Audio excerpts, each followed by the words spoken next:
Tell them run it off. What is going on? What is going on, everybody in the house? What is going on? Wake up in Cleveland every single morning. I wake up, flex, thumb down, now check. No drip, this wet. Tell them run it off. No sleep, no rest. Might crash, might wreck. But first I stretch. Tell them run it off. I wake up, flex, thumb down, now check. No drip, this wet. Tell them run it off. I wake up, flex, thumb down, now check. No drip, this wet. Tell them run it off.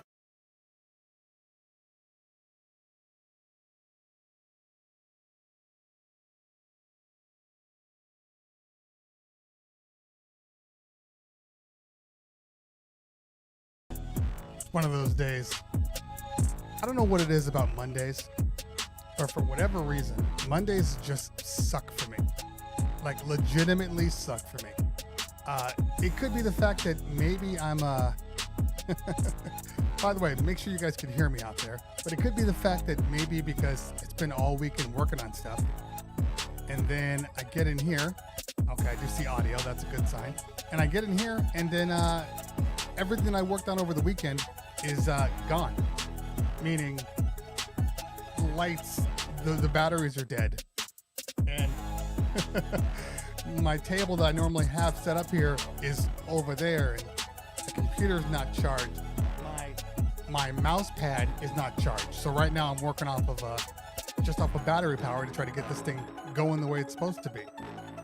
Let me make sure that you guys can hear me out there. What's wrong with my shirt? Thank you, Queso. I appreciate that. So, yeah, so that's what's going on for me. It's been one of those mornings already. Wake up in Cleveland every 3 days. I don't know what it is nowadays. Wake up in Cleveland every single morning. It's good to have you guys here. I am obviously your host, Cleveland Terry, hence the name. Thank you guys for hanging out with me this fine morning. This fine morning we got DJ James Holland, DJ Holland as he likes to call himself, from the Crossfader crew. He's going to be on in just a few minutes, but we're going to do a little bit of a room check. Mike Marquez, yes, okay, Google, remind me to charge my stuff. You know what the problem is, in all honesty? The actual problem with anything that I do is I spend all week working on this stuff, right? And then over the weekend, maybe I'm DJing or I'm doing whatever. And then Sunday I'm preparing for all this stuff for the week. And little secret here, the wife will only give me so much time before she's like, okay, get out of the room. Wife, to spend some time with me. So now I'm working on my computer on the couch while we're watching dumbass Hallmark movies. And there are a lot of Hallmark movies. I don't know if you know this, but there's like hundreds of Hallmark movies. And it's like Hallmark Christmas, like back to back to back. I don't think they've played any other shows besides movies for like a week now. So that's what I do in my spare time. Sure, I'd love to watch some sci-fi. Sure, I'd love to watch some action. Nope. Hallmark movies. That's what I'm doing. That's what my life is about. So I spend time on the couch working on stuff till my battery dies. By the way, if you've ever tried to like work on anything with like Ableton or Serato Studio, those things are battery hogs. They will just destroy your battery. So by the time I get to it, I put everything down, and it is what it is, man. So hopefully my actual trackpad is alive for a second, because it's hard to look over here and work on stuff. I got the computer here, I got the monitor here, I got everything right here. So that's what I'm working off of. So trackpad is dead. I'm pretty sure this keyboard is dead at some point. I don't even know anymore. I'm just gonna kind of wing it. By the way, how is the audio? Let me know the audio. I'm actually working off a brand new setup here. This is the Zoom L8, which you can't see, but it's the Zoom L8 that I'm working off of right now. So let me know how the audio is. Let me know if the sound is good enough. Music volume is pretty high. If the music volume is high, it's because the mic is not high enough. That's typically what I have found. So let me adjust a little more. because off of my last system, I could work right off of this exact same setting and the music wasn't high. So that means my volume is a little low, but that's okay. Lee Man says, there we go. All right, so let's do a little bit of a room check here while I get my brain right. All right, we got Ratbone in the house, one of the mods in the house. Thank you guys. Thank you for hanging out today. We got DJ Authentic, Empire DJ, good to see you. DJ T Diesel, another one of those fantastic mods. Queso, Mike Marquez, probably coming right off of his morning show. It was probably like 3 a.m. He probably did it like on a subway train. He didn't even do it in the subway. He was like on a subway train. That's Mike Marquez for you. He was probably on top of the subway. Mike Marquez is trying to do a whole bunch of big things right now. He's doing big things. So I would not be surprised if he was on top of the subway. Killing it. Probably with some freestyle. Doing his thing. Who else we got in here? Seanster in the house. Good to see you, fam. Good to see you. Sunday Service Brixton. I like the name. Thank you. You know, this is an old shirt. It's a super old shirt. And I want more light in here. See, I didn't set up my secondary light. These things normally accent me, but I know if I turn it on, it's just going to be ghetto and turn off in like a minute and a half. So we're not going to do that because that's ghetto. What you might see, though, however, is you might see these lights disappear because the charger's on the floor right underneath me.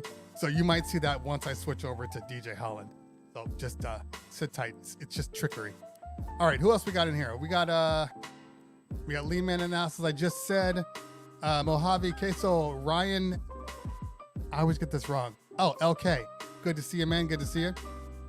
Yeah, see, Hallmark movies. This is the life that we live as grown men with wives.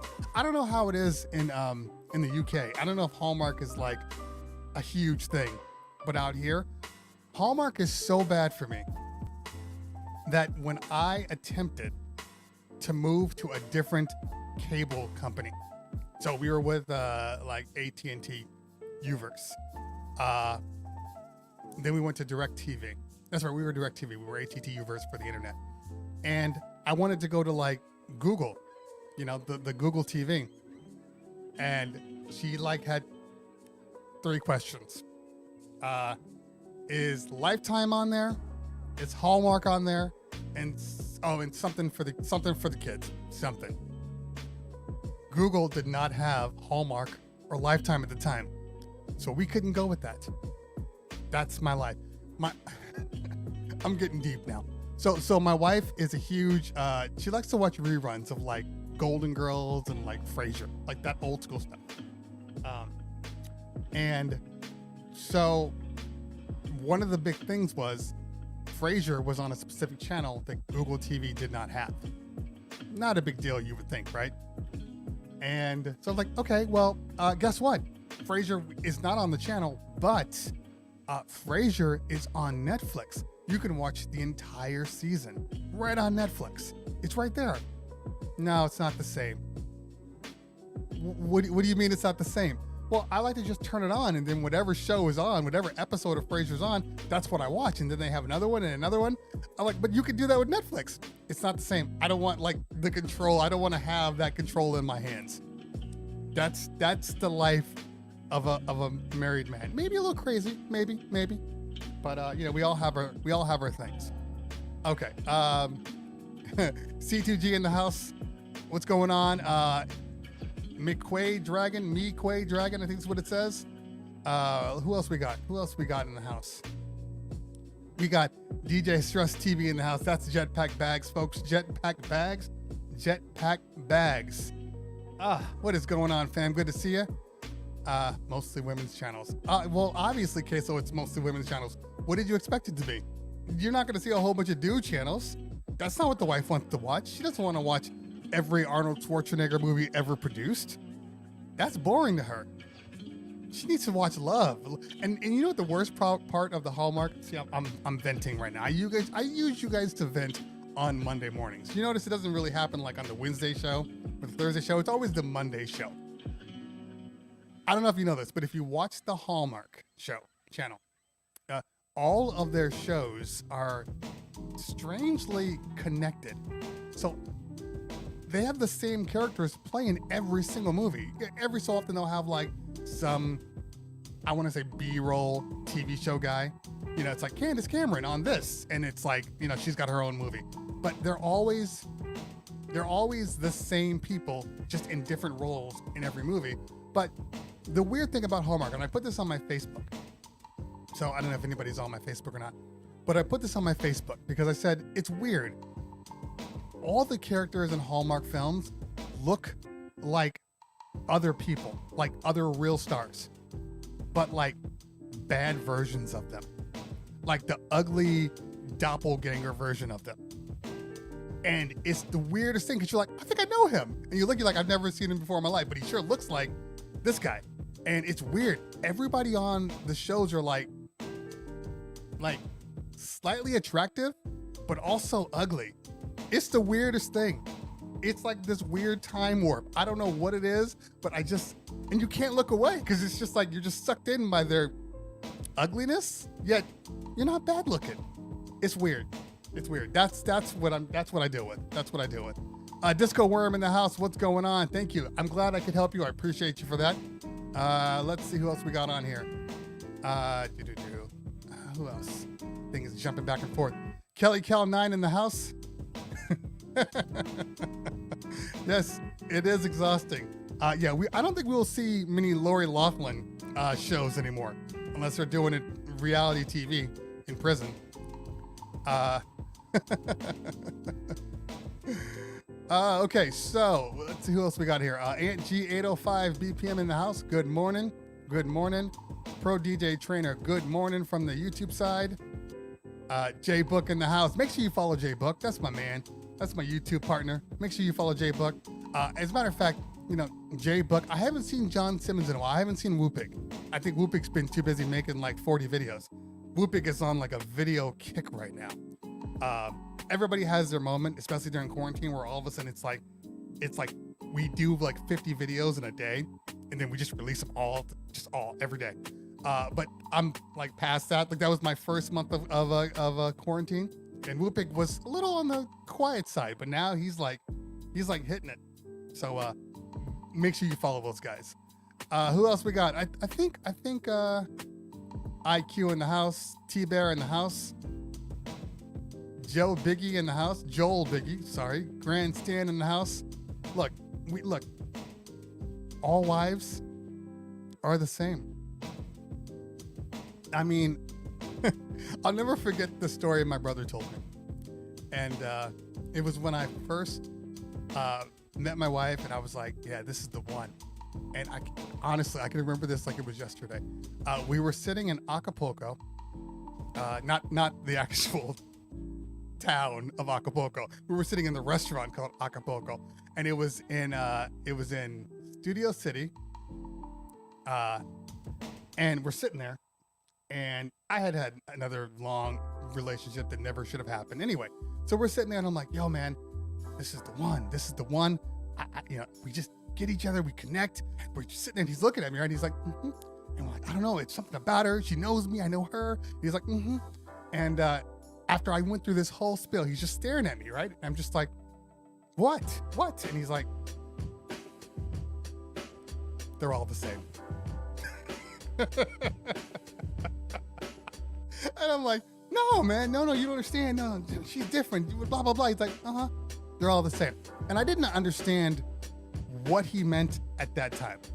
I honestly didn't understand until like, I don't know, 10 years later. I've been with my wife for 21 years. So, and I was actually married before for like 2 years. That's the drama situation.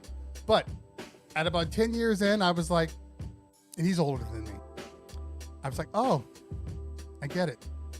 Not in a bad way that they're all the same, but they all have the same. There's a baseline for all women, just like there's a baseline for all dudes for the most part. They're all the same.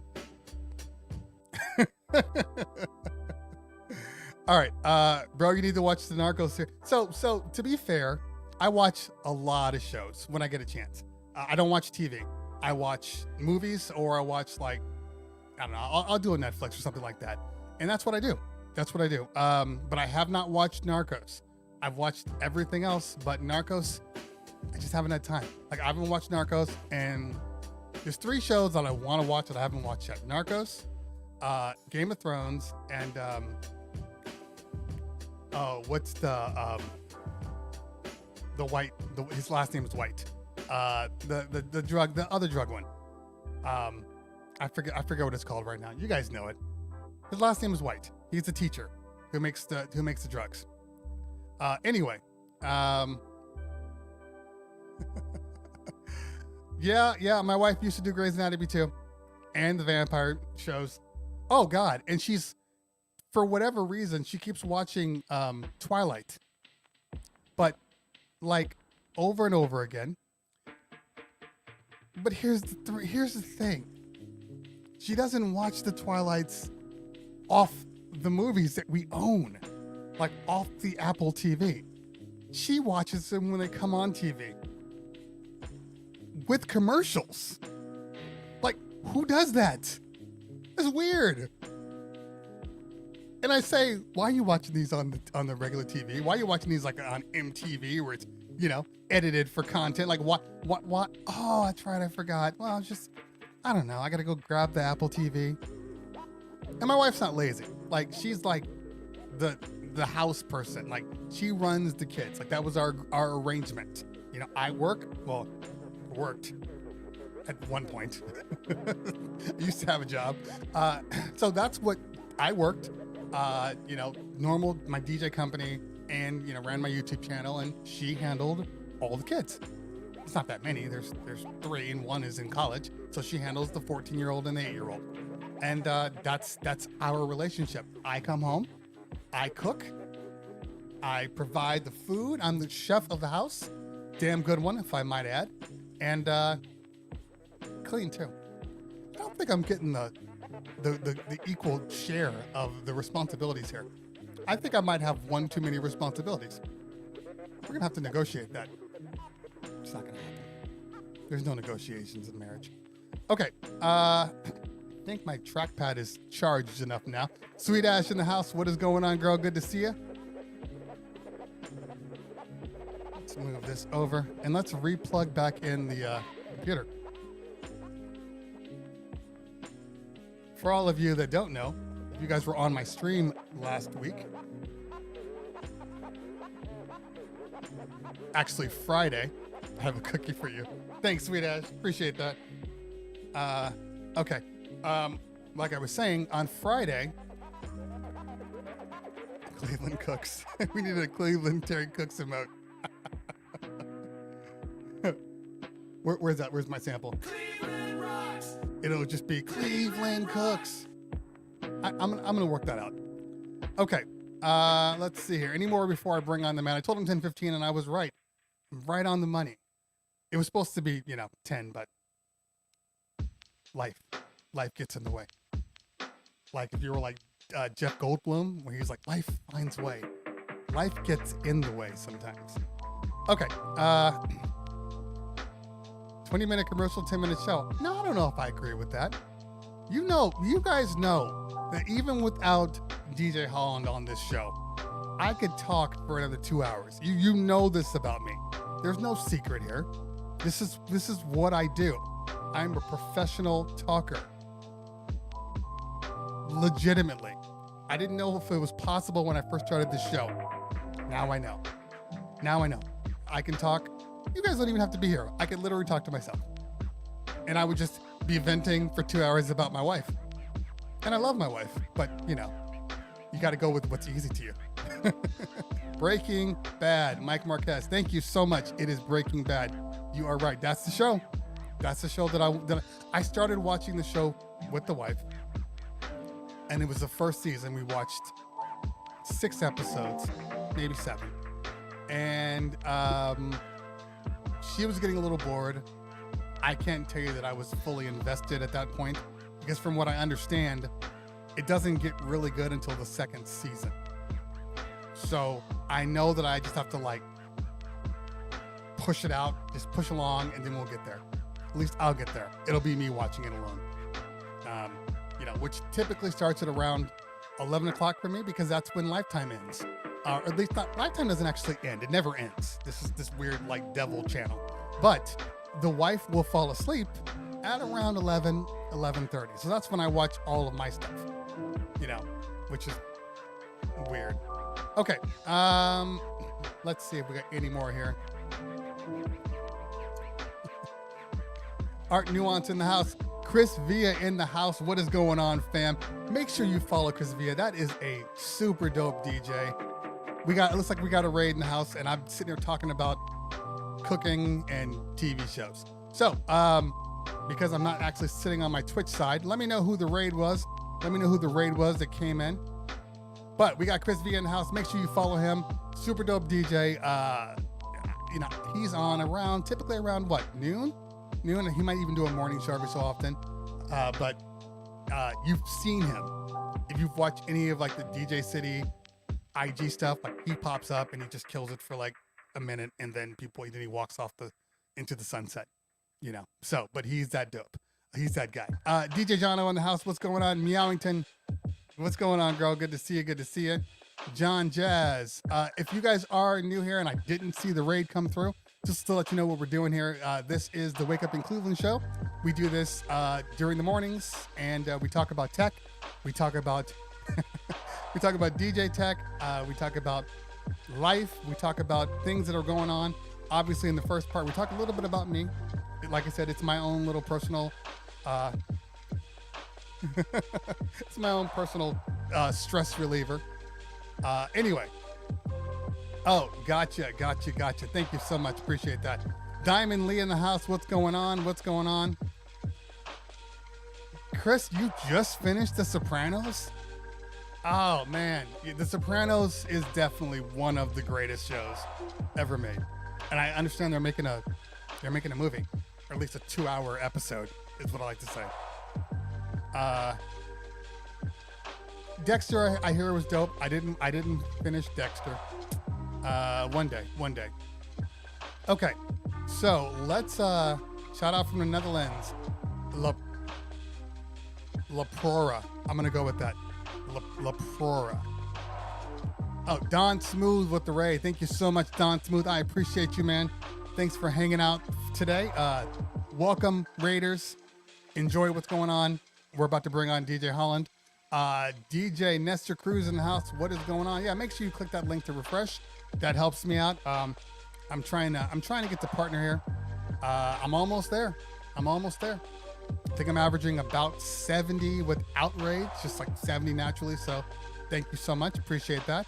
What do you guys think about AMC releasing 17 movie titles? Oh, we could definitely talk about this. AMC, HBO. I mean, it's not just AMC. I mean, it's HBO and all of the subsidiary companies under them. I think that it's a big deal, and I think it's important. I honestly do. I think it's necessary because people don't understand. People are angry at the fact that like, oh well, there's two things. They're gonna put movie theaters out of business, and I want to watch my movies on the big screen. And yes and no. Those things do exist. And I am a movie person. I love going to movies, watching all the Marvel, watching all the Christopher Nolan films, like all of those I love watching on the big screen. But without movies, I don't know about you guys, life is weird. Life is weird without good films. Life is weird when all of these new release films are mediocre at best. I mean, I can tell you how many times it's like, ooh, new movie coming out, great. And I go open up like IMDb or something. I look at the review, it's like 5. I haven't seen a 7 movie being released in forever. So I need my new movies. But here's the thing, from a business perspective, every time they don't release a film, that movie sits in like financial limbo. And all of the money that they borrowed, none of these people actually have the money. They're always borrowing it from like an investor. That could have been like, the guy that just got, Me Too'd. I forget his name, but they all have these like movie financing companies, and they take a loan out. You know, and a movie costs $25 million, $75 million, $100 million to make. So every day that those movies are not in movie theaters and starting to pay on that interest, they're just collecting more and more interest. So they're actually losing money by holding on to these films. So the argument is, well, we release them or we sell them to like the Amazons and Netflixes and all those things, and then we'll make our money back. This isn't about making a profit this year or next year. This is about breaking even. It's just making sure they can pay off the debts that they have. So I appreciate that they're trying to do this. Sure, would I want to see The Matrix 4 and the big screen? Of course. But there's a lot of movies out there that, I'm good watching them on my big TV. You know, I don't have to watch every single film on the screen, but I don't want to go to a theater right now. I don't want to sit next to Blue Blonic Plague next to me. Like, I don't want that in my life. You know, so I'm gonna watch them in my home. You know, maybe this is the kind of thing I can argue with the wife. I mean, we have 3 TVs, and this is no flex. Don't even go there, because I literally bought them from Best Buy like on last year's Black Friday sale. But we have 2 65-inch TVs, but the movie TV is my Sony, and my Sony is 55. I should have bought a bigger one when I bought it, didn't. Anyway, I've been looking to upgrade the Sony, and when I brought up that the movies were coming out, she was like, well, maybe you can. I'm like, but I don't really want to watch them on this thing. It's kind of small. I mean, it's still a 55-inch TV. I mean, this is the life that we live as human beings. It's really not that big of a deal. And she's like, well, maybe you should buy a new one. Put that in the back of your head. So when it does happen, she's not like, what'd you do with our money? I'm like, you said. Anyway, all right, let's bring out my man. DJ Holland. We're going to go to one little commercial. I guarantee you it won't be 20 minutes. But we're going to hit that up right now, and then we're going to bring him on. So let's bring him on right now after we go to the commercial. And I can touch my stuff the way it's supposed to.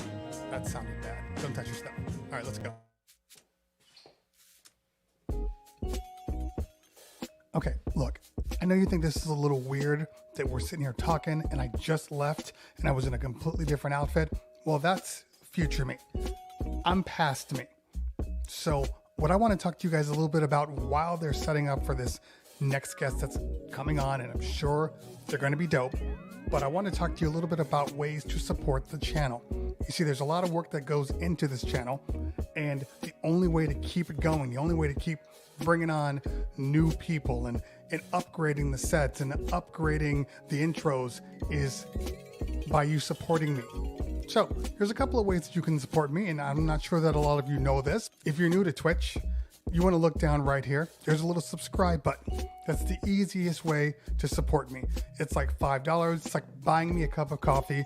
If we're at the bar, you're buying me a beer. If you're feeling a little more generous, maybe you want to gift somebody a free sub. If you are a Prime member, you can use your Prime membership. You get 1 per month. You can use that on me. It doesn't cost you anything. Now, if you're sitting there on the YouTube side, you can also hit that membership button right there, or you can give me a super chat and then send me off a tip. Look, I know that times are tough, money's tough, and I know that what I'm asking for some of you people might be a little too difficult. So there are other ways that you can help the channel. You can host the stream, share the stream. If you're on Facebook, if you're on YouTube, share the stream to everybody. Get the word out. That's the easiest way to help me out, and that doesn't cost you a dime. Those are just a couple of ways that you can do this. I think they're coming back, so I need to get out of here. Just remember what I said. We'll see you soon. Bye. All right, what's going on? DJ Holland, are you in the house? Can you hear me? Yeah, that advert's incredible. I love that. That's like enthralled in that. That's amazing. Well, thank you very much. Let me bring you up here so I can make sure I hear you. Give me a little sound check. Let everybody know that they can hear you. So give me a little sound check. I hope everyone can hear me. Can you hear me okay? I'm turned up on my side. Just fine out. No, you're good. Sweet. You're good. everybody in the house, let me just make sure that the volume is good. I always like to just have a comparison so we're equal.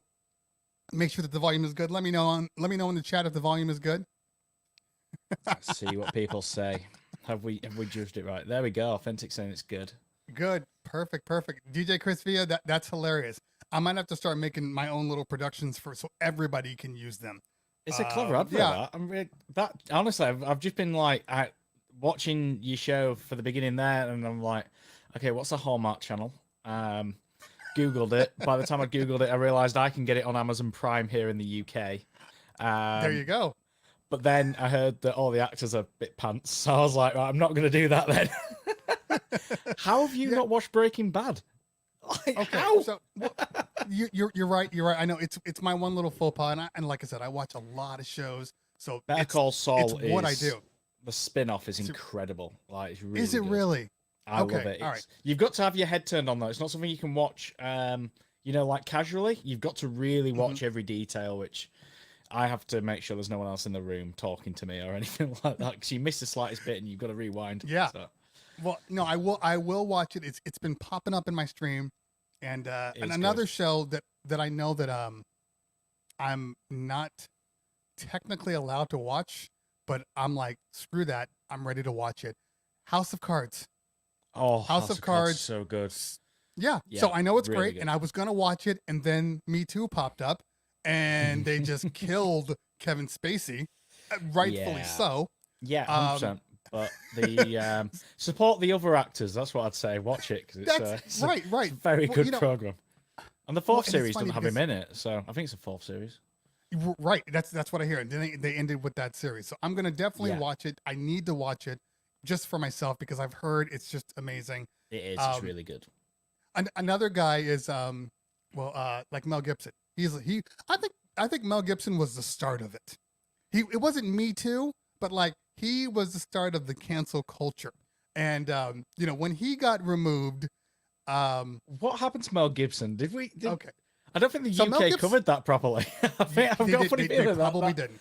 I can't really remember Mel Gibson disappearing, but he did. Well, he went crazy. He basically, he went crazy. He went on this drunken rant when he got pulled over by the police about Jews and all of this stuff. And I'm actually Jewish. If people don't know this or not. And then like when that happened, and it was bad. So when that happened, Jews were like, okay, I guess we're done with Mel Gibson. And so Mel Gibson literally like blackballed himself. Good. And then it couldn't happen to nicer people, could it? right, exactly. And then he did so he was dead for a while, and then he did Passion of the Christ, and then all of a sudden he like got this, which is just it's like you just went after Jews and now you made Passion of the Christ. You're not helping your cause here, but but Mel Gibson. There's a lot of Christians in the world, especially America. So it like kind of regained some of his exposure. And then he did he get drunk again and said some other dumb stuff about his wife or whatever? And then it was like, feeling all them Family Guy jokes. I've been kind of going, what? They're starting to click now. Right. So Mel Gibson has been kind of dead in the world. I mean, there are groups that are like, no, we're good with Mel Gibson. Fine. But I haven't watched a Mel Gibson film since Ransom. I don't think I could name one. That was the last film. I don't think I could even name one. But I was a huge Lethal Weapon fan.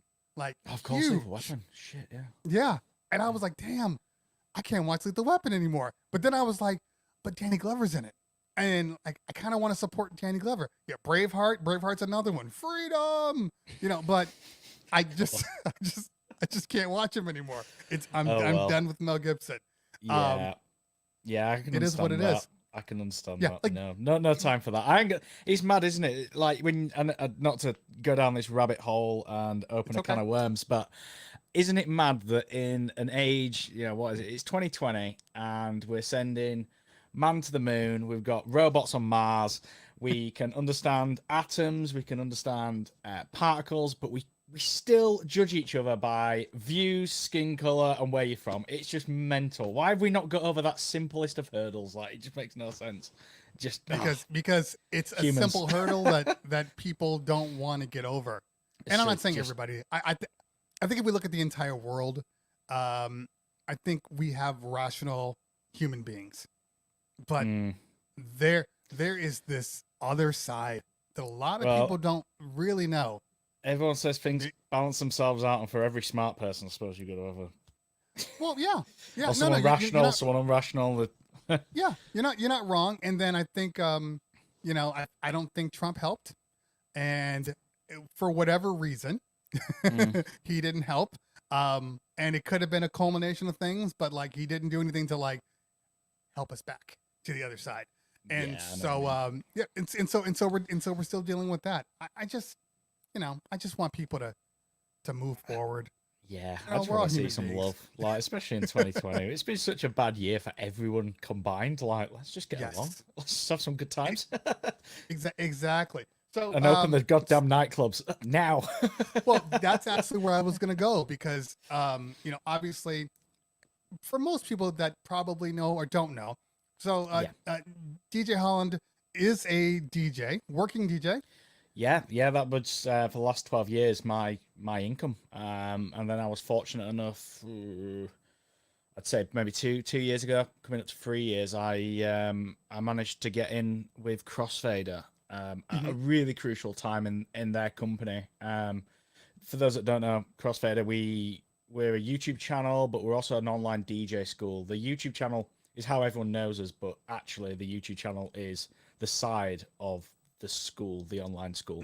So, hey, Mark, DJ Workside, I've just seen his comment, Leeds crew. Yes, Mark. So we're based in Leeds, as Mark's just pointed out, and Jamie Hartley set up this company. He's a well-known DJ on YouTube, thanks to all this. And he was doing one-on-one lessons in Leeds, and then he hated the fact he couldn't teach everyone, so he took it online so he could teach more people because he was fully booked for like years to come.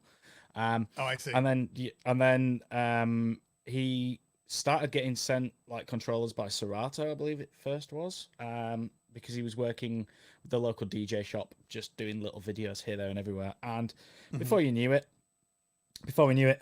he asked me to come on and just write. My job was just typing for the website. Typing up his videos. So he'd make a video, I'd write it up. And then I don't know how it really happened, to be honest. He stuck me in front of a camera one day and went, "There you go." I think it was my first video was an algorithm. The application for your phone. Yep. Yeah. I did that, and and now we're here, and I'm like the geek. and how many years have you guys been doing it? I think Jamie's been going 5 years as Crossfader. I think it's about 5. Okay. I've been there about 3 years, but it blew up when we were able to expand, and there was me, there was Danny James already working there, and Jamie, and then I came on board, and then Lawrence James actually applied for my job as well, I believe. But they were like, "Damn, we want Holland to write and do the website, but Lawrence James is such a good DJ. We want him to come in and start doing like mixes and features and stuff like that." And Gotcha. And then when we went from a team of like 1 person, 2 people to a team of 5, it was like every idea, like you were saying earlier, in lockdown, where you were putting a video out every day because you had so much, like, well, that was what it was like for us, because we were like, okay, we've got five people now, all with ideas, and there was no limit to it either. Like, everyone would just walk into the room one morning and go, "I'm going to make a video about this trick I know on Serato," or "I'm going to do a video on this piece of hardware," or "I'm going to do a video on this." And of course, putting that much content out constantly, the subscribers went up, and everything just blew up just completely. And now we're in a wonderful position. And I love my job. I'm very fortunate to do what I do. So when COVID hit, I lost all my income, but I still had Crossfader, thank God. And as a company, they've been incredible to me. Like, they've supported me so well. Like, anything that we've needed, they've just bent over backwards for us. And the community, to be fair, like the guys in the comments, like I see a lot of the people we were streaming to when I was streaming at the beginning of lockdown in the comments. And like them guys, everyone was just so supportive as a DJ world, because they're worldwide. That is mental. We got talking. Yes. Me and Mojax were talking more than we'd ever spoke before. I'm talking to the guys from New Zealand with Serato. It's just been worldwide, and the support's been so amazing at picking you up when you're at your lowest. When basically the government says, "Nope, you're not working anymore." Right. Yeah, So, it's so weird, and you're right. I mean, I've been telling people this since probably, I don't know, 2 months in, that quarantine, as crappy as it was and is and still is, It still is, yeah. yeah, for people like yourself and myself, and being able to connect and gain more exposure to a lot of these companies like Serato and things like that. Like all of these things, they were there before, but not like yeah. it. Yeah, it's weird. Like literally, like I'm texting Cut Corners like, you know, every other morning, like, hey man, why is this doing this? Blah blah. He's like, oh yeah, it's like I never would have had that before. Like this is a whole new thing. You know, Blakey, our artist relations in the UK, super amazing DJ. I think he must just hate me ringing him because he's like almost every day. Like, hey Blakey, what about this? What about this? What about this? Yeah, but yeah, I do the same thing. I'm like, I hope you're not tired of me yet. I have one more question. Here, one more question. It's like, no, man, it's cool. It's cool. When, like, okay. when the S11 was released, I think Blakey just wanted me to delete his number. I'm positive he did. Yeah. What a time. But yeah, it's been like that with a lot of other companies as well. So it's just been a really good time for, I think, I remember local DJs around where I live a few years ago. In the last, I don't know, 5-10 years, a lot of them were a bit sly towards each other. It wasn't a community feeling. Some people would try and get his gig by undercutting him and going speaking to that manager, and it was all a bit like that. And I always stayed out of that. I try my best to stay out of that. But when you see the bad times hit like this, like really bad times, it's really nice that there is this larger community, and it's usually the DJs that are actually a bit more, I don't want to sound big-headed, but a bit more successful, a bit more like take it more as a profession rather than a hobby. It's them guys that have stuck together like glue and just gone, you know what, you know, we're all in this together. Let's go on each other's shows. Let's start shows. Let's start streaming. Let's do this. Let's do that. And all these creative juices that have normally are just seeping out. And I'm seeing some amazing things come out of it. I mean, there's people popping up on YouTube that I've never seen before and never spoke to, but they're putting out amazing videos. There's yourself with this show that's just going from success to success. Mojax with Progress on a Wednesday. I was streaming for a bit, which was a good laugh, and then unfortunately my computer died, which I had all my streaming. Is that what happened? Yeah, my motherboard blew up. And I couldn't really afford to replace it. And then the same week, we went back to actually DJing in nightclubs again for 2-3 weeks because the government said we could have nightclubs open if people sat down, which was a weird experience. Honestly, I'm just imagining that. Sit down.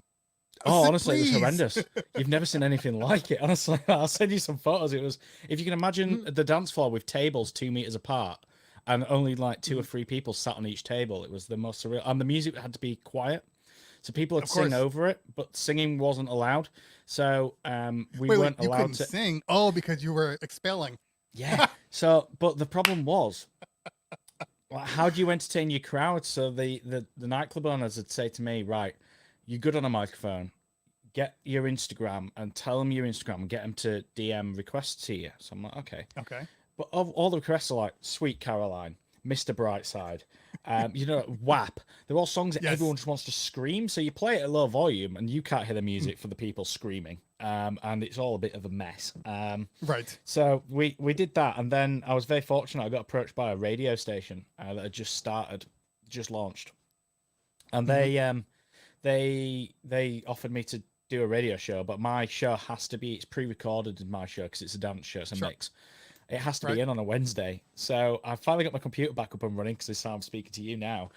And all the Wednesdays when I used to do my show, I've got my radio to do. And I know everyone I spoke to is like, film it, just stream your show. But I'm like, no, because I need to interact with my audience if I'm on Twitch or, shouting at people. Or they disappear. Yeah, what's the point if not? And if I can't shout people out on Twitch and then someone in London's listening on DAB on the radio and going, what? What's going on? Why is this man talking so much? Who's X99 and why are they from? What's going on? It's one of those. It's one of them. Well, it's funny though, because you mentioned the clubs and how all the tables were on the dance floor and everything. I don't know how it is in the UK, but that's like for LA, for Hollywood, that's How it is. exactly where all the clubs were going. There was no dance floor. Everything was Like VIP VIP table tables. service. Yeah. Because it's where the money is. Yeah. Because that's where the money is. Exactly. Yeah. So it's like, but they dance at their tables, and that's why we can't win no matter what. Yeah, You know, we're just everyone dead in in the the UK tried that. I think some of the clubs, the more commercial clubs, tried that in the UK, and I went through various nightclubs having refurbs and shrinking the size of the dance floor down to nothing and putting booths in left, right, and center. And it seems to be working here as well. But the problem is, when you're in somewhere like LA or Hollywood, you're filled with people that can afford to do that, and you're filled with the right clientele. No, they can't. Well, that's a lie. they might pretend. They act like they can. Well, the problem in the UK is, you especially where we're from an area called Yorkshire. I don't know if we've got anyone from the UK watching here. People from Yorkshire, which is it's a county, so it's a bit like a state. It's a smaller area of the country. We're renowned. We're very well known in the world for being tight with money. We never want to spend anything more than we have to. So if you can go to the supermarket here, or go to the local Walmart or whatever it is in America and buy a bottle of vodka for £20, why the hell would you spend £120 in a nightclub for the same bottle? So they put all these booths in and then didn't really fill them, or didn't fill them with great success. So, yeah, it's a cloud thing for us. We're all about the cloud here. It's unfortunate because I personally, I only go to specific clubs. Even now, it's like, look, first off, don't make me wait in line. I only use any type of like DJ clout only at this point. Like, I don't want to wait in line, and I don't want to be stuck somewhere in some corner of the room, unless I choose that corner of the room for myself. But all those bougie clubs, that was never for me. I go to like, give me those basement clubs. Give me the ones where they're playing, 90s and 2000 hip hop and like that kind of stuff. Like that's what I want. Chris, I noticed you mentioned that they allow you to talk over your streams. I didn't know that. I know that you DJ for it was a Cobra Arcade. For whatever reason, I thought that Chris, what a DJ, by the way. Big up Chris, by the way. What a guy. Amen, Chris. Like talent right there. Well, there's a lot of people that are starting to do, if they're allowed to DJ at a club and they're streaming, but they're not talking to the Twitch people. So I get on their channel and I'm like, I respect and appreciate what you're doing. You're able to work great, but I don't want to sit on this stream if you're not gonna address who's watching you. Nothing personal. When live streams started coming around the first time around, because I feel like the lockdown's almost the second wave of live streaming. A few years back when it was like Facebook Live had come in and people were figuring out how to stream live. I remember a lot of my venues saying you do not stream your set from this venue because they didn't want people being able to sit at home. This is what I'm on about. They sit at home with a bottle of vodka, turn it on the TV, turn it up and have a house party. They're not had to pay the £10-15 to get in the club. So I had a lot of promoters saying, no. And it was like, you're not allowed to do that. Now it seems like people are building audiences on Twitch, and I'm glad that they're being able to keep that you're going, because in certain parts of the world you cannot go out to a club. So if you're fortunate enough to DJ in a club, I suppose it's nice that you can show that and still support the people who aren't able to get out. But I do wonder if it'll go back to that again. I know in the UK it probably will, because we have some great people in the nightclub industry and we have some horrific people in the nightclub industry, and I can we'll see which clubs are actually open after all this, sadly, because we are losing a lot of them at the moment, which is unfortunate, but we'll see what happens. The nature of the business. But when one door closes, another one opens, and I think that there are going to be other people that are going to be like, well, I'm going to take this opportunity to buy this property and turn it into the club I want, and hopefully, and I think there's going to be a new market, isn't there? There's going to be a new wave of people that are like, oh, let's get out, let's do something. Yeah, I took that for granted before. I'm actually going to go out and spend. Well, I think just like with movies, because I think people are making the same argument. For instance, don't stream while you're DJing at my nightclub, because I don't want people that maybe would have come to not come. But in reality, the people that weren't going to come we're never come going out, to come. yeah. You know Yeah, what I mean? So it's like all you're doing is marketing, and just like the movies, where I think people are like, well, no, because then nobody's gonna go to the movies. Well, that's not true at all.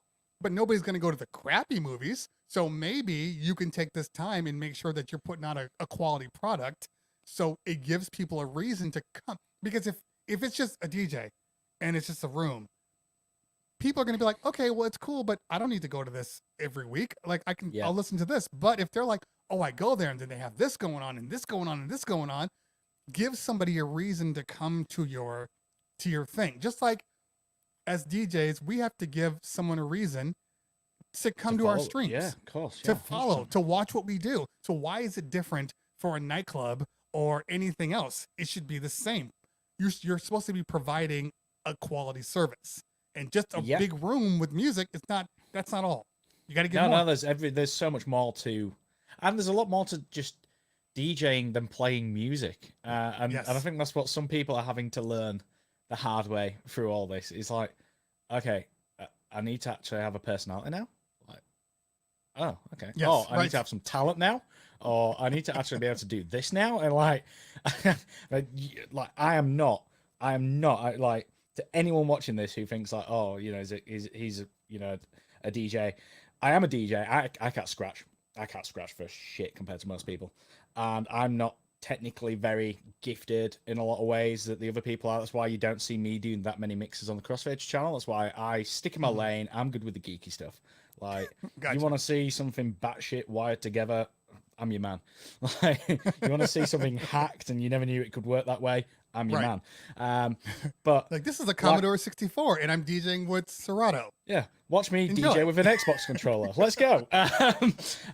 Gotcha. But you know, that was something I found on Twitch was like, you know, I was watching some amazing DJs all of a sudden, and my eyes were being opened to all these DJs, especially with the raids and the incredible community that was built almost overnight, especially on a Wednesday night. And you know, I probably wouldn't be speaking to you now if it hadn't been for Twitch and getting to speak to you through that.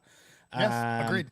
And there's a lot of, and I'm just seeing the comments pop up here, and those people will know, you know, the people that were in that chat and we're talking at the same time. And when I stopped streaming, when the computer broke, I kind of thought, oh, well, I've stopped doing it, but I don't think anyone will miss it. You know, it'll be fine. And then I got lots of comments. Like the week later, I was live with, I think it was on Serato's channel with Crossfader.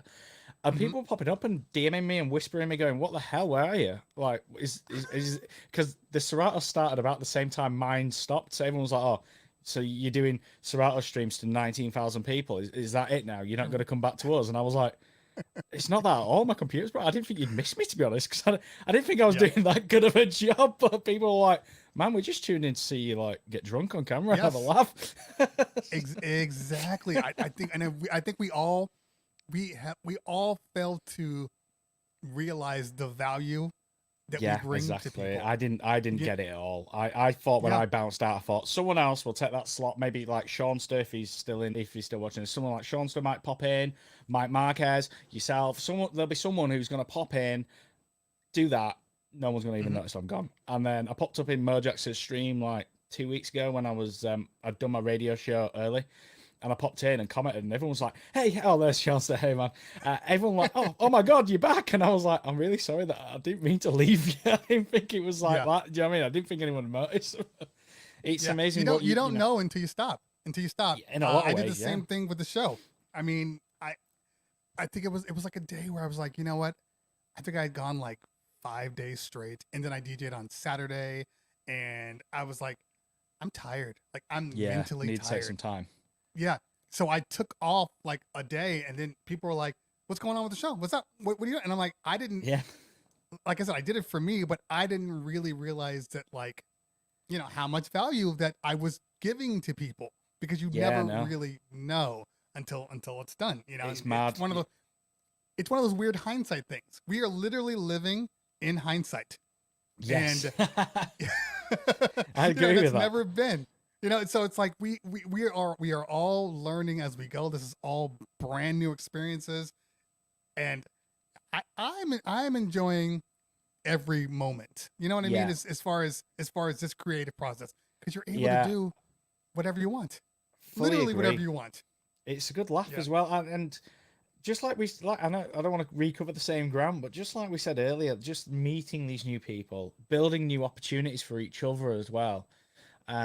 Just like some of the things that have happened in lockdown, has just been insane, and some of the people I've met and got speaking to.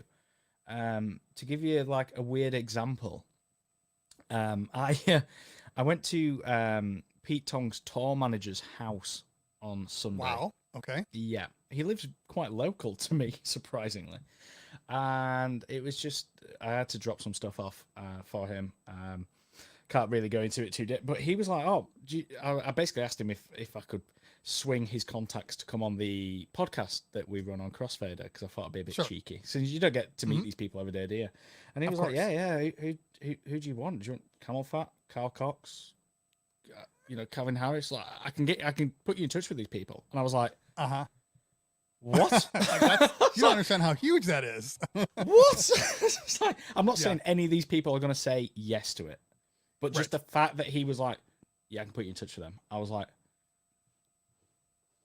"Yeah, whoa!" And would that have happened had it not been for all this? Pre-COVID? No, exactly. No chance. I would never have met him. The key. We wouldn't be talking probably. Weird. No, well, we definitely. I imagine we'd probably have met if you come to ADE or if I'd come to NAM. Maybe do you go to NAM or something like that? But I do go to NAM, but we would have met. But we would have met in a, oh, there's a Crossfader guys. Oh, hey, how's it going? I like your stuff. I like your stuff. And then that would be it. Yeah, you know what I mean? Possibly, yeah. It's weird. When we were in ADE last year, so this is how weird Crossfader's been, actually, how fast things change. We went to ADE last year and we got invited to the Serato like house party thing they had in this studio. Sure. We walked into the kitchen and there's just all these people there. There's just so many people there. And we walked in and we all just looked at each other, the Crossfader gang. We were just like, don't really know anyone. This is a bit like, like I'm spotting people. I'm like, okay, DJ TLM's over there. And there's Mojax. And okay, I know him, but I don't know his name. And there's all these people. And we walked in and it was TLM of all people. TLM like looked across the kitchen and he was talking to someone and he just looked over and he just went, "Hey, DJ Holland." And I was like, I got talking to him. He introduced me to everyone in the room, and then all these contacts just click all of a sudden, don't they? And you start talking to people, and you get in. Oh, and that's just like that's because you got vouched for. That there, that was the moment where they're like, "Oh, okay, it's cool for us to talk to this group." And then we went to. Sorry, no, go on. No, I was gonna say I had the same experience last year with NAM when Mojax was like, "Hey, do you know these people in music and blah blah blah?" I'm like, "No, I'd love to." He goes, "Okay, well, let's meet up and I'll bring you in." I'm like, "Yeah, I don't believe this." And then you got there and it's like Mojax is great for putting you in touch with people as well. Like Mojax was just outside the kitchen at the time in like this backyard bit, and I went out and Chris is just such a nice guy. He's just like, I love Chris. I've got so much time for him. And but we'd known Chris a bit before that. Sure. Whereas when we walked into the kitchen, like it was the first time I'd ever seen TLM in person. Obviously, I've been watching his videos for years. And then a similar thing happened when we went to Serato's like exhibition area next to Roland. I think it was a day or two later, and I walked in, and Phil Morse was there from Digital DJ Tips. Right. And he was talking to Jamie. They'd already spoke a few times before, but I'd never met him. And I was floating around. I was talking to Graham Farmer from Data Transmission, and then I went over and I went up to Phil. I was like, "Oh, hi Phil, I just want to introduce myself." And he went, "Holland, love your videos." And I was like, "How do these people know who I am?" But everyone talks, don't they? Everyone talks in this industry, and that's what's so key about it, is that you keep a good relationship with everyone because everyone's linked. It's like it's like funny a spider that you web, say that. isn't it?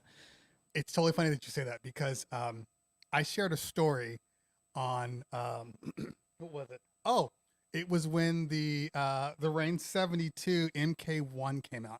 Yeah. And I had a whole issue. I don't think it was that exact video, but it was right around that time. And it wasn't the MK2s, it was the MK1s. And I had a whole thing about how like Rain came out in a hallway, and that was weird to me at NAMM because this was their like big release, and then they come out and they're in a hallway. So, but there was a point in the video where I was talking about my experience at NAMM, and my experience with meeting Phil for the first time. Mm. And I walked up to Phil and I was like, "Hey man, I love you. I love your stuff." And I'm shaking his hand. He's like, "Oh, thank you. Thank you." And he looked at me like, "Who are you and why are you here?" And so I kind of made a joke, and it was this running joke throughout all my videos. And I didn't know what Phil saw or didn't see. So so I did my other video. It was last year. This year. This year has been so long. Last year was this year. I swear to God, it feels like it's been like 5 years. Fully agree. I did a video. It's going out tomorrow, and I filmed it like yesterday. I filmed it Friday last week, and it's a follow up to a video I'd done earlier in the year. And I said, I literally put the cameras on, set it all up, and I went, so last year I showed you this, and the follow up's here. And I went and I just thought to myself, oh, I'd best just check. It'd be better if I don't say last year. If I say like, it's been 6 months. It was December last year when I last showed you this. And I went on and it was 3 months ago. And I was like, what? It was 3 months ago that I did that video. I was like literally double checking YouTube. I thought YouTube had glitched. I went onto our internal servers, went to the video. Oh my God, it's only been 3 months since that video and I'm already doing a follow up. I was like, oh, crap. Like, you have to be really creative. You gotta be really creative nowadays. I mean, yes, over the last couple of months, we've had some pretty big releases like the S11, the 72, the Flex, like all of these things have popped up. The V10, which is like, I would never get a V10, let alone, this V10 rotary. We can't, Pioneer UK reached out to us and said, we've got this V10 long fader coming out. And I already had a leaked document sent to me. I'm sure all of us did, actually. I'm sure we discussed it and we were going, that makes sense, that makes sense, that makes sense. A long fader, that doesn't make sense. But anyway, thinking it would never come. And then they got in touch and they were like, I'd heard that the long fader was real, but I didn't want to believe it. And then they kind of reached out and they said, would you like a long fader? Like, do you want to do a video? I turned to Jamie and we had a really busy schedule around this time as it was. And I said, what's this called? What is the company called? They've taken what off? They've taken the crossfader off it. I was like, no crossfader, no party. We're not called long fader. We're called crossfader. How can they take that off? Crossfader. So it was only a joke. Like to be honest, if it had been, I'm not saying it's not worth covering. It's just, it wasn't, there's not a lot to say about it, was it? It's like, okay, they've taken the crossfader off it and put your 6 longer faders on it. Done. Just done. Just, that's it. Yeah. So it's still a fantastic mixer, but I know what you mean. It's not really for me, isn't the V10. The S11, however, was, of course. I'm not a scratch DJ, but the S11. It's a wonderful mixer. What a piece of kit. Wonderful. I look, we all have relationships with all of these companies out there. Yeah, of course. So, so it's one of those things where it's like, yes, I tell people, it's okay to have favorites. It's okay to have a favorite piece of gear and still be able to review something unbiased. Like that happens. You know what I mean? And it always bothers me when they're like, oh, you're a Pioneer, lover, you're blah, blah, blah. Like, no, man, I know when something's good. I know when something isn't good. And that's what I'm going to talk about. My biggest problem was, so I received the S11 and did you get the firmware? I got the firmware. I got everything. Did you have the firmware issue that I had? Oh no, mine went cleanly. That was the worst release of all time ever in the period of releases in the world. I didn't get the firmware working, and I had Serato involved in this as well. So I had Serato and Pioneer. They didn't give me the firmware till probably a day before we filmed. And before that, everything was breaking, and the biggest issue was the scratch bank feature, which obviously is one of the selling points of it. Yes. So when the selling point isn't working, and with Pioneer, as you'll know, and I don't know if most people know this, you don't get very long with the product before it releases, because it obviously don't want leaks. So I understand why they do it. But in the same breath, it puts a lot of pressure on everyone individually. I mean, when I think to like you and Mojax, who are working single-handedly on this stuff, it is a testament to you guys how you can put out videos of that quality, because here at Crossfader, we're very lucky. We've got a team of, you know, up to 5 people that could help out at any given point on a product.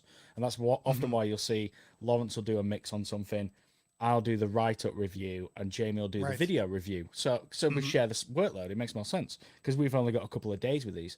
But when the S11 came in, it was solely put on me to do the video review, and then it turned out that the biggest selling feature of it didn't work because the firmware had broke, and we couldn't get it resolved for a while. So it was a really, really difficult launch, and that was one that I was really proud of when it actually got released, that we got it on the deadline.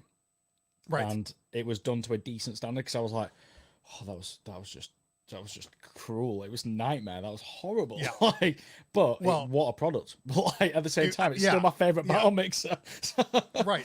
Well, and that's the thing. So 2 things. One, again, I share your total experience, and for me, this was my first Pioneer release.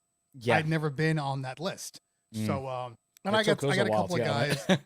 Yeah, it really is. And people don't realize, like, out of all the companies out there, Pioneer is the hardest to like actually build a relationship with.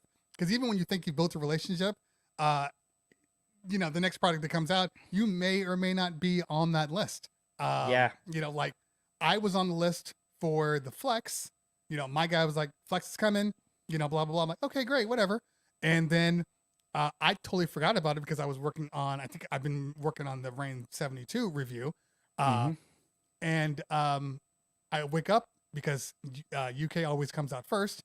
And I open it up and Crossfader's like, Flex. I was like, oh, I guess the Flex is out. So I text my guy. I'm like, did mine get lost in the mail? And he was like, you have no idea how much bull we're dealing with right now. That was another one that was super. I mean, when I say super late, they told us about it, and then said, so obviously we went back and said, when can we have it? Because we don't want to repeat the S11 situation where it was all like literally down to minutes. I mean, we were in the office at like 11 p.m. We normally finish at 4 p.m. We were in the office at 11 p.m. doing the S11 stuff, and so we didn't want to repeat of that, and they were like, we can't tell you when it's coming because we haven't got one yet, and we're like, you're Pioneer.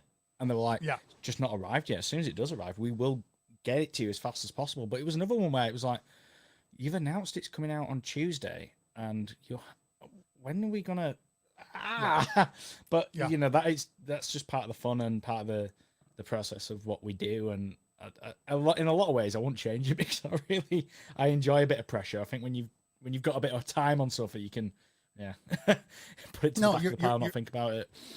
Well, and that's, you're right. And that's kind of like, and by the way, hold on. Before I get to that, DJ Easy Music Writer asks on the YouTube side, random question, which Techniques is better for DJing? Techniques SL1200, SL1210, MK7.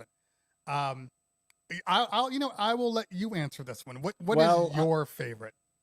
Here in the UK, we don't have the SL1200. It's an SL1210 no matter what. So, and I'm guessing SL1200 in the US is. Are you asking from the original one to the Mark 7? Is that what the question is? I think he might be asking about the same one, because I don't know if he knows if they're the same. Well, the SL1200, the US spec one, if you're on about the original ones from like 1980 something, isn't it? No, 70. I did a review on it. I literally did the entire timeline of Technics 1200s in a video, and I can't remember which one it is. The Mark 7's a later one, which isn't built to the same highest standard apparently, but it does have a higher top motor. You can reverse it. You can change your switches from red to blue. There's a very tasty Red Bull one out at the moment, which I wouldn't mind purchasing if I could have a gig and earn some money. It's difficult to say. If you're talking about a second-hand 1200, I'd say the darling's choice. Everyone loves the original one, but you've got to make sure, because they're old, that it's been looked after, and you need to pay for its servicing. Make sure them RCA cables are good, the ground earth's good. The SL1210 Mark 7's brand new, so you'll have less hassle, and it'll probably cost you about the same as buying an old one and getting it serviced. So I'd probably say Mark 7 right now, but I don't know what you think, Cleveland. Like, what would you go for? It's an interesting thing because a lot of my tech guys were concerned when the MK7s came out because there are some internal changes. Yeah, and there are. It's not like, it's like a Volkswagen Beetle. It's like, what it is no matter what year it comes out, so you can fix it. And then all of a sudden they come out with like this electronic gear shift, and all of it, you're like, okay, now it's a different thing. Yeah. But I will say this, for anybody that's ever trying to buy a turntable, you're right. Make sure that it's been taken care of. But even if it hasn't been taken care of, I mean, honestly, I have bought some really, really crappy turntables. You can always get them took them to my guy. Yeah, and replace them. You can just get anything for them. So they're so popular. You can get anything, any part for them. You can just buy. Yeah, The tone arms were getting a little hard to pick up for a minute there. The tone arms were like, people were like, oh, we're not going to be able to fix this anymore because the parts aren't available. And then once they went OEM, it seems like the parts just started popping up again. Yeah, I've seen some people. I think I've seen a 1210 Mark II with Mark 7 tone arm on it. I'm sure I've seen someone bodge one of them on. So there's I personally, when I get advice on like what to buy, when it's old versus new, I always kind of say, well, if you go new, you've got a warranty. You're going to get looked after by your DJ store wherever you buy it from. Mm-hmm. And realistically, if it's your first turntable, you're not going to know any different. So you're not going to know if it feels a little off or if it doesn't. It's a turntable. It's a good turntable as well. It's not a bad turntable, so just buy that. And most of these people are going with phases anyway, and they're already using Serato. So all of the issues, people don't realize this, and you know this, but a lot of people don't realize that Serato software has algorithms built in to account for bad turntables. Yeah, all those drift issues and all these things. So it's like, people are like, oh, I need to make sure it's this. It's like, no, you don't. It just needs to go in a circle at a slightly consistent speed. Yeah, I know. It's quite funny. One thing that always baffles me when I see people using timecode on a CDJ that don't know that in relative mode you can loop. Just set a loop and the track will never run out. Yes, exactly. Done. And everyone's just like, whoa. And I'm like, how have you... Like some DJs that have been working like 15 years, some people are older than me, and I'm like, how do you not know that? They're like, it's just never occurred to me. I'm like, mate, just hit the loop. Just put a loop on straight away. Because it gets to the end of the track and it goes to internal mode and it's all fucking about. Which is the worst thing. When I first used the CDJs, and this actually, I was never a CDJ guy. I've always been a turntable guy. Yeah. So when I first used them, it was slightly foreign to me. And not because I couldn't use them, but I'm like, what? Because CDJs don't operate like normal things. Like it has its own language to them. Yeah. So it takes a minute to kind of get used to. Like the fade, there's jogs and all that stuff, that was fine, but it was everything else about it. So when I finally learned about the loop and it was an engineer, it was like, oh, just put it, because I'm like, I don't understand. It's not working anymore. How do I get it to start back over? And he's like, oh, just hold on. Sorry, I forgot to put it on loop for you. And then after that, it was like, okay, I get it. It's not. Yeah, I use HID mode. I am an avid HID mode user because I started on controllers. Oh, thank you for that. Thank you. I started on controllers, so I always hated losing the Q button when I was using timecode. It still winds me to this day. When I was we were using the Rain 12 Mark IIs the other day in a video, and I'm just like, I just wish there was a Q button. I know it's daft, so I'm not, you've obviously got hotkeys. I'm not stupid. It's something in my head. I'm always like, where's the key button? Oh, there isn't one. Damn. So I always use controller mode, HID. But then gotcha. Jamie jumps on after me in HID, and he plays in CDJ mode. And like the speed when you jog on a CDJ is different in Serato if you're using it with timecode to if you're using it on in HID mode, which is slightly weird because you're using the same device, but he's expecting it to be faster. And obviously, I think it's slower. So if he's using timecode, I'm like, whoa, oh, too far.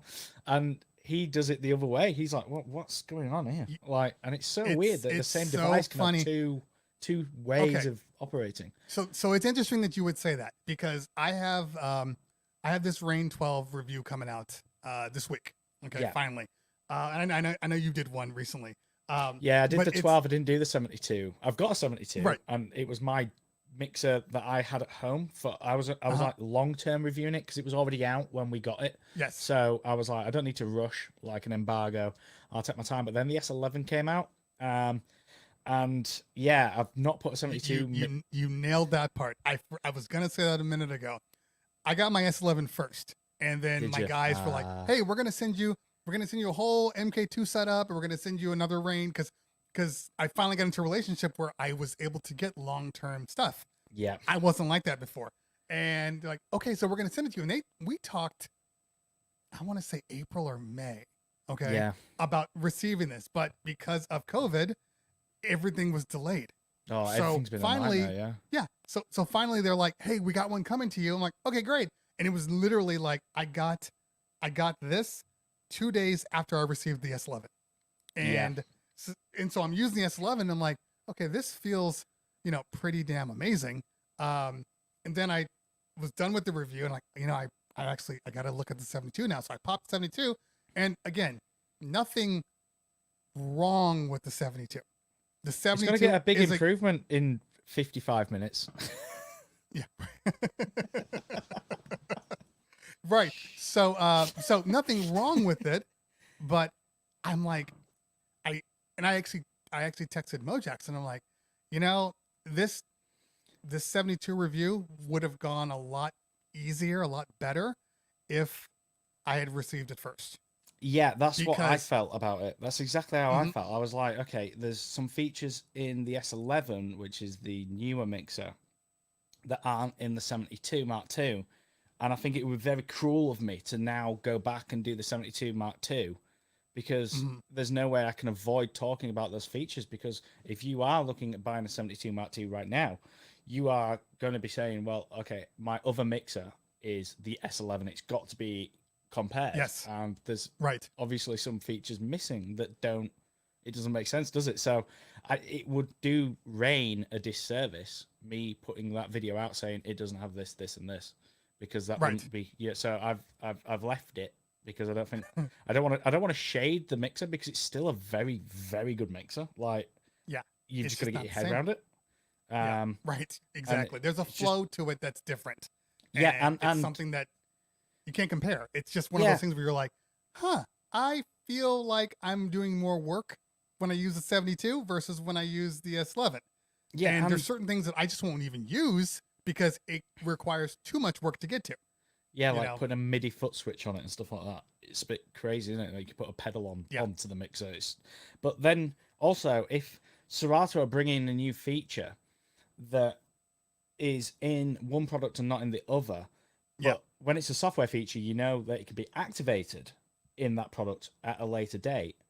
Yeah. Why not give them the benefit of the time and see what happens? And then when you might be on a more level playing field, then it's time to start comparing. That's my actually view interesting on it. Because a lot of people didn't realize or maybe didn't see we receive beta software from Serato and all these things. So we're getting point releases, every other day, a couple of weeks. Hey, there's new release, blah, blah, blah. Did you have that thing where you plug it in, you realize a feature that you did not? See, we got a beta for a different product. Yes, that's where I was going with it. Yeah. And then you plug in another product and you go, they didn't think we'd plug that in. There's something new that you're like, exactly what happened. So that's what happened with me. So the Scratch Bank is a Serato feature, and it is something I think everyone knows where we're going with this. Yeah. So I plugged in my Rain 72 just for a comparison. I was like, hey, Scratch Bank works. But it did break some other things. So it wasn't like it wasn't a finished build, but I did a very similar thing where I was playing with something else and then I can't remember. Oh, it was the Serato live stream. We used the 72 Mark II setup with the 12s for the Serato live stream. And I plugged it in and went, oh, yeah. Didn't realize that was there. So I was like, hey guys, come look at this. Which is bad. I shouldn't. It was that ability that actually made me realize I was opening up the beta version. I already had it open, you see, because I've been messing around doing some tutorial stuff. So I had my laptop already on with Serato already at launch. So that beta warning, press enter, that was already gone. So I just plugged it in, and then I went, hang on a minute, did that get what? Oh shit, I'm on the beta.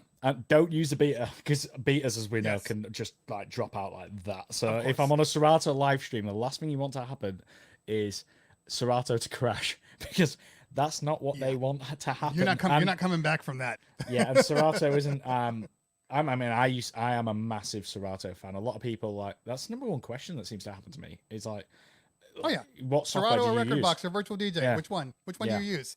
Yeah. And some people seem to think that I hate virtual DJ. I don't. None of us at Crossfader do. It's just no. That's not. That's a thing for any tech reviewer. Yeah, that we all hate. We all hate it. We all hate virtual DJ. Yeah, I don't hate it. I don't hate it. Have you seen the Denon integration? It's incredible. Like I'm waiting for my Prime 2 to get here. The guy's like, we're sending it. I'm supposed to be getting a Prime 4. So it's unreal. I haven't seen it yet. Genuinely makes Serato look like trash on a Denon. If you put the Prime 4 in with virtual DJ, you can search your libraries with an on-screen keyboard. You can search Beatport with an on-screen keyboard. It's incredible. And then you go to Serato and it just acts as a controller. And you're like, yeah, that's so much better. But I'm not speaking on your behalf. I'm sure it will be the same reason though. I don't know virtual DJ inside out. I do know Serato inside out. And I know Record Box inside out. So I'm not going to make videos because I answer like 30, 40 emails a day that are just tech help. Just like, I don't know if I'm doing Serato, Pioneer, Rain, everyone else's jobs for them by answering these questions. But if I can, I will just, it's easier for me to email them back. If I don't know it inside out, I'm not going to invite them questions because I can't answer. And it would be very unfair of me to like do a video on virtual DJ when I don't know it inside out, because if I break something, if I remap a controller and then that mapping breaks another I don't know, and I'll do more damage and I'll do good, and the video will lose the reputation we're building up, won't we? So people always think that we hate virtual DJ. It's just so large. It covers every controller in the world, I think, almost. So I'm trying to learn it. Yeah, so I did a review. It wasn't even a review. It was just a talking head piece on why Serato and Rekordbox are the standard in clubs. Yeah. I prefaced it by saying in clubs, right? Yeah. And then I even said, look, first off, I'm only talking about California and specifically like the Hollywood clubs. I'm not talking about anywhere else. I said, so if you're in the UK and maybe tracked is your thing, I'm not saying that. I'm just talking about specifically what I see. Where you are. Yeah. And then I said, and then I did it again. I said, look, if you are a one man or a mobile DJ and you tend to have a preference for one thing or another, I'm not talking about you. Keep doing what you're doing. I'm only talking about this. And then I went on to explain why Rekordbox and why Serato were the industry standard. And I still think this to today. I think most people would agree with you. Right. I didn't even realize. So the video's going, I'm getting virtual DJ. You're crazy. You know, virtual DJ is the biggest thing in the world and blah, blah, blah. And I'm like, it might be, but I'm only talking about this. And then somebody says, hey, you know, they're making fun of you on the virtual DJ forums, right? Oh, no, I forums. Didn't. But I'd love to see it. So I go to the forums and I don't. You're braver than me. I don't even venture down there. I'm like, right. No. So I go to the forums and I find it because I'm like the third one down on the chat, and I open it up. I kid you not. There's like 18 pages. Oh, and this was like after like a day and a half. This video's been on there, like 18 pages. So I finally get to the end and I register. Right. I register because. In fairness, just comment back. My fairness was, I said, hey guys, first off, I'm glad you guys were able to laugh at this. I said, but you know what? You're not wrong on one respect. I don't know virtual DJ. So exactly. I'm going to take the time and I'm going to learn it. And then I will give you an actual review. So I took the time. And then after I did that, all of the virtual DJs guys were like, you know what? Nobody's ever come here and said that. We're actually gonna watch what you have to say. So I do the first. So the first one was like a, Serato DJ tries virtual DJ for the first time. It was like 30 minutes long. I literally just plugged it in, and I'm like, I don't know anything about this, but we're just gonna work through it like if I was using Serato. Yeah. Go through the whole thing. 30 minutes. Like nobody's gonna watch this thing. First off, it has like, I think it might have like 100,000 views. Some ridiculous number for something that long and something that silly. And then I finally did my review, broke it out. It was 2 parts. It was like 30 minutes long, 15 minutes each, broke it down. And I even had Virtual DJ come on to my video, and they were like, "Hey, you make some good points," because I said the good things and I said the bad things, you know. I think and still the people that were like, it's just been mentioned in the chat that I think I've read it somewhere that the waveforms are terrible. I've got to agree. The waveforms are awful. well, first off, I'm not a waveform DJ. I don't even need them on there, and the fact that I can't turn them off always drove me crazy in performance mode, not in, because I know you can turn them off, but it's like I still want to see my Serato circles. The virtual you don't want. Yeah, I know what you mean by that. If you go down to the library view and everything disappears, I'm just like, hang on a minute, very odd. It's not what I wanted actually. Yeah, right. So fast forward. So I gave the review, and I talked to Virtual DJ and everything, and I'm like, hey, if you want to sit in, I'm like, no, it's fine. I just wanted to give my review. I will keep the software. I will keep just paying for it, you know, because anytime something comes out. And then the DDJ 1000 came out, and I didn't buy it for a year. So I bought it a year later when I kind of felt like it was never coming to Serato. So I bought it. I was like, I'll learn Rekordbox. Why not? Rekordbox is a great application. And then somebody's like, well, what do you think about Virtual DJ on it? And I was like, huh. So I started using it, and I was recording a vlog, and it started to glitch on me. And the 1000's a weird controller, you know, for doing weird things, because the effects only work on the master channel and things like that. And it's like, I think it's a weird audio routing system, because it has to go through the beat effects because they are external, that, whereas on the 800 they're internal. And it's all a bit, because I've seen Algorithm kind of works with it, but when I actually used it in practice, I was like, I can't really recommend this. Like, it's not as good as it should be. So, and I think that's kind of the thing. But that's kind of the thing that people always say. They're like, well, I'm like, I can review it, but I can't tell you to use something that I know doesn't work as well as it's a native software. That's what I always say to people about Virtual DJ. My problem isn't with Virtual DJ or with any application where it's taking someone else's controller and making it work for them. That's fine. My problem is when it doesn't work as well on that application. What's the point? You might as well just use the application it was designed and built for, because you're going to have the rock solid stability and it's going to work as you want it to work. Exactly. What's the problem with that? So no, you're 100% right, and that's kind of the way I've always been. And they're like, people are always like, no, it works fine. I'm like, you can say it works fine, but I'm just telling you, for whatever reason, for me, I will be doing something, and then out of the blue, something will just fail to work. Something will just delay itself for some strange reason, and that's the kind of stuff that me as a DJ, when I DJ, I am a performance DJ. Even if I'm DJing a bar mitzvah, I need it to work the way I think it's going to work. So, but I will say this though. So the 12s, because we were talking about the 12s and then we moved away from it. Your fact about the USB mode versus DVS is 100%. It's so weird how one can operate so differently. Yeah, it's weird. And people were like, I'm like, dude, I'm having issues with my USB. Like, every so often I'll be using it and then it'll feel like the hand of God grabbed my turntable and is working against me. And so strange. Yeah, and people are like, well, what do you... No. It's something, you just have to clear out this or clear out your Serato preferences. I'm like, I'm using Virtual DJ. Like, this is not something that is specific.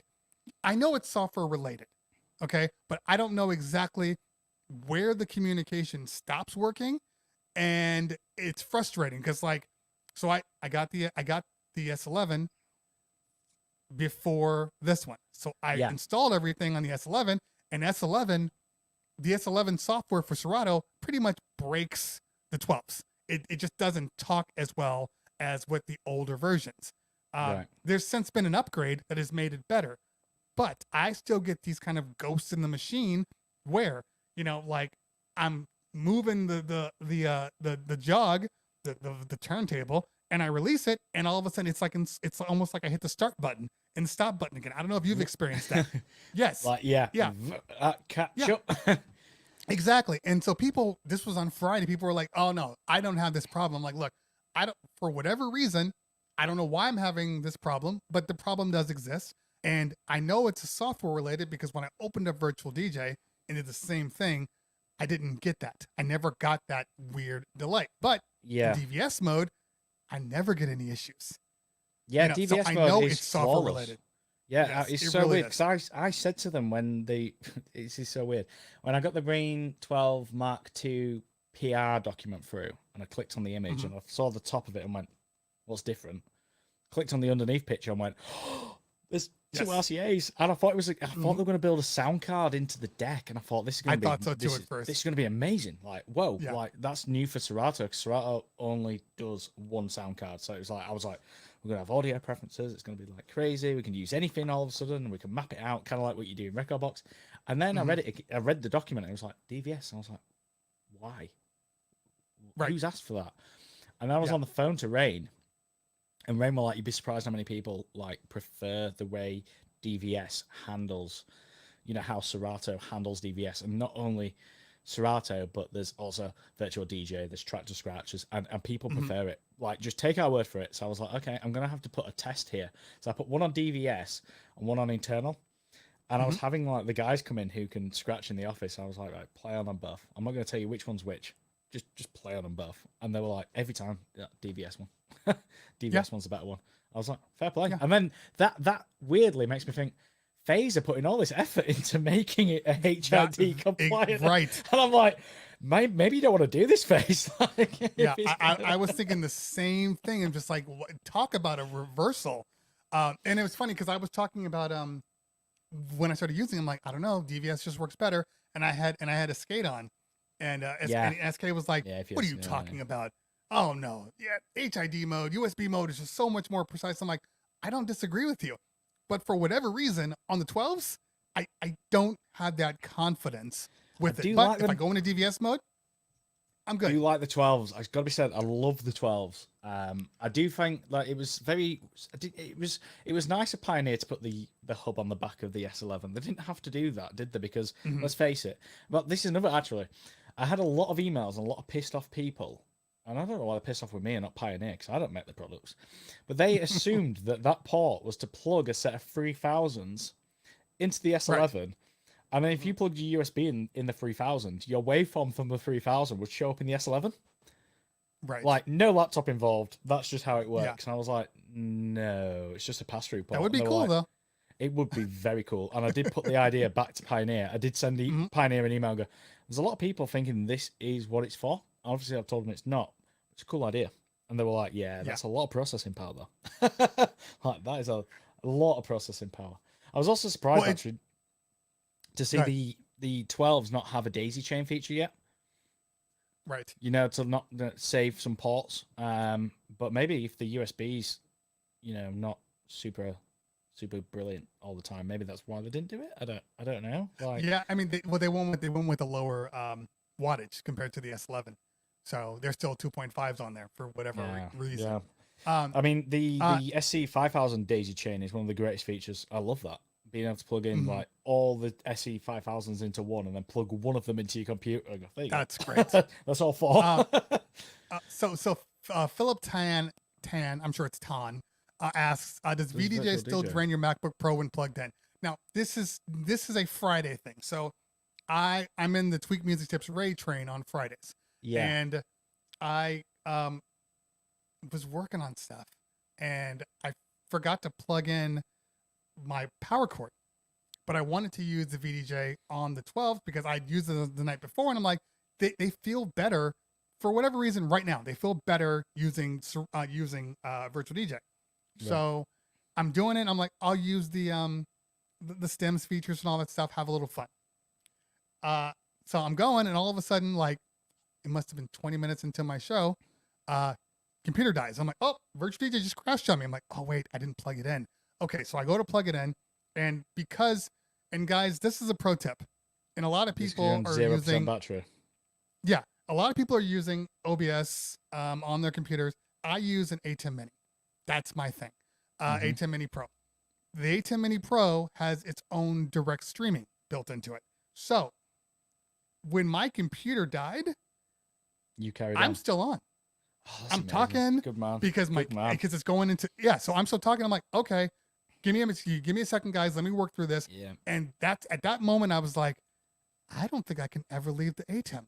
Like that part right there, when my computer crashed, I'm like, if OBS crashes, you're just out of luck. Yeah, you're see, done. we've got an ATEM Mini Pro, but I don't use the onboard streaming. In fact, I don't use the USB. I don't use the USB Type C port on it either. Oh wow. We use a HDMI cable out, the HDMI out into a Cam Link 4K, and I don't know why, but the quality on the USB Type C is terrible compared to the quality from a HDMI cable. Like it's night and day. So the HDMI out is definitely supposed to be. It's so you can actually put it on other products. So yeah, it looks so much better. So we use that, but we have I did a video ages back of kind of MacBook user switch to Windows, and the long story short was yes, I could, but the MacBook's mine. The Windows laptop's Crossfaders. The Windows laptop wasn't a $2,000 MacBook Pro. Yes. It was a $600 like a little MacBook Windows. Air or something like that. It just wasn't as I could switch. My point was valid, and I stand by the fact that Windows is good. But I'm a Mac user. I'm going to stick to what I spent $2,000 on. But we use that Windows machine now for streaming. So that if that happened, fortunately, that Windows machine has one purpose in life, and that is to broadcast that stream. But we're not DJing off the same laptop. But using that's such a good tip. Like anyone who's streaming out there right now has got an Atom Mini. That's just I've never thought of that purpose. Well, and you were mentioning the quality. Whatever algorithm they're using, whatever compression they're using, because on your ATEM you have different levels. Streaming low, streaming medium, streaming high, hyperdeck, blah blah blah. And you probably are going out hyperdeck out of the HDMI, which is why the quality is so good. Yeah. But streaming high streams in full 1080p resolution because it's a 1080p deck anyway. But so it streams in full 1080p resolution, but the compression only needs like 6 megs upload. So really?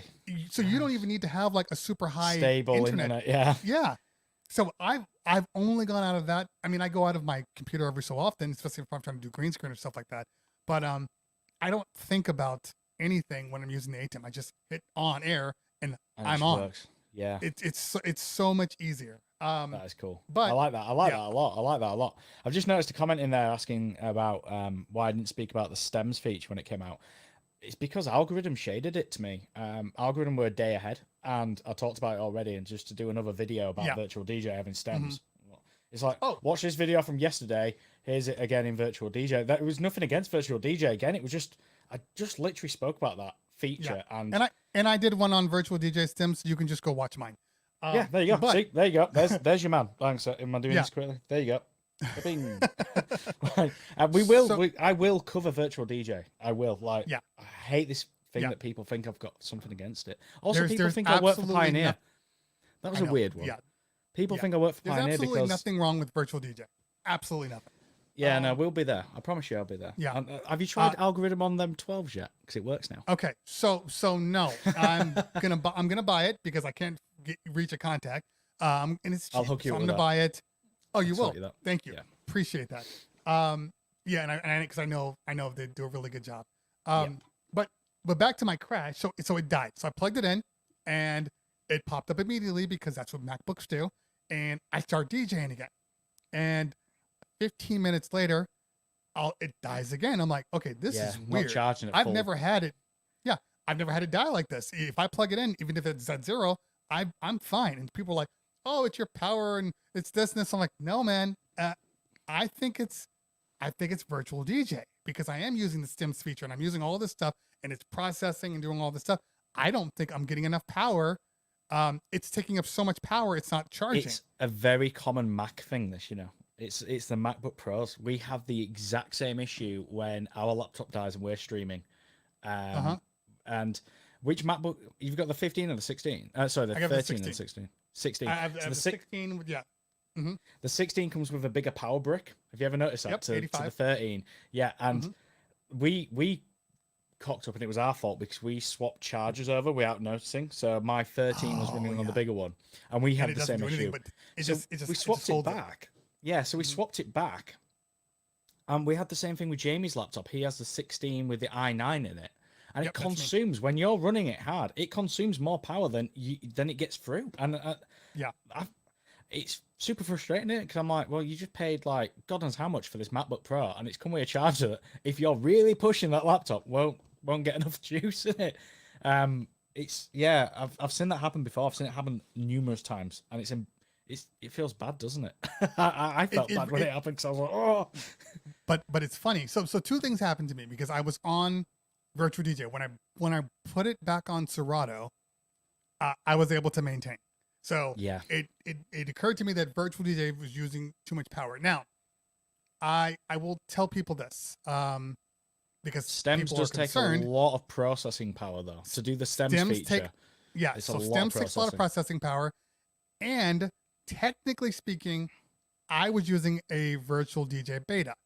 I didn't realize this because I opened up Virtual DJ, it downloaded everything, and I went to go use it. 72 wouldn't work.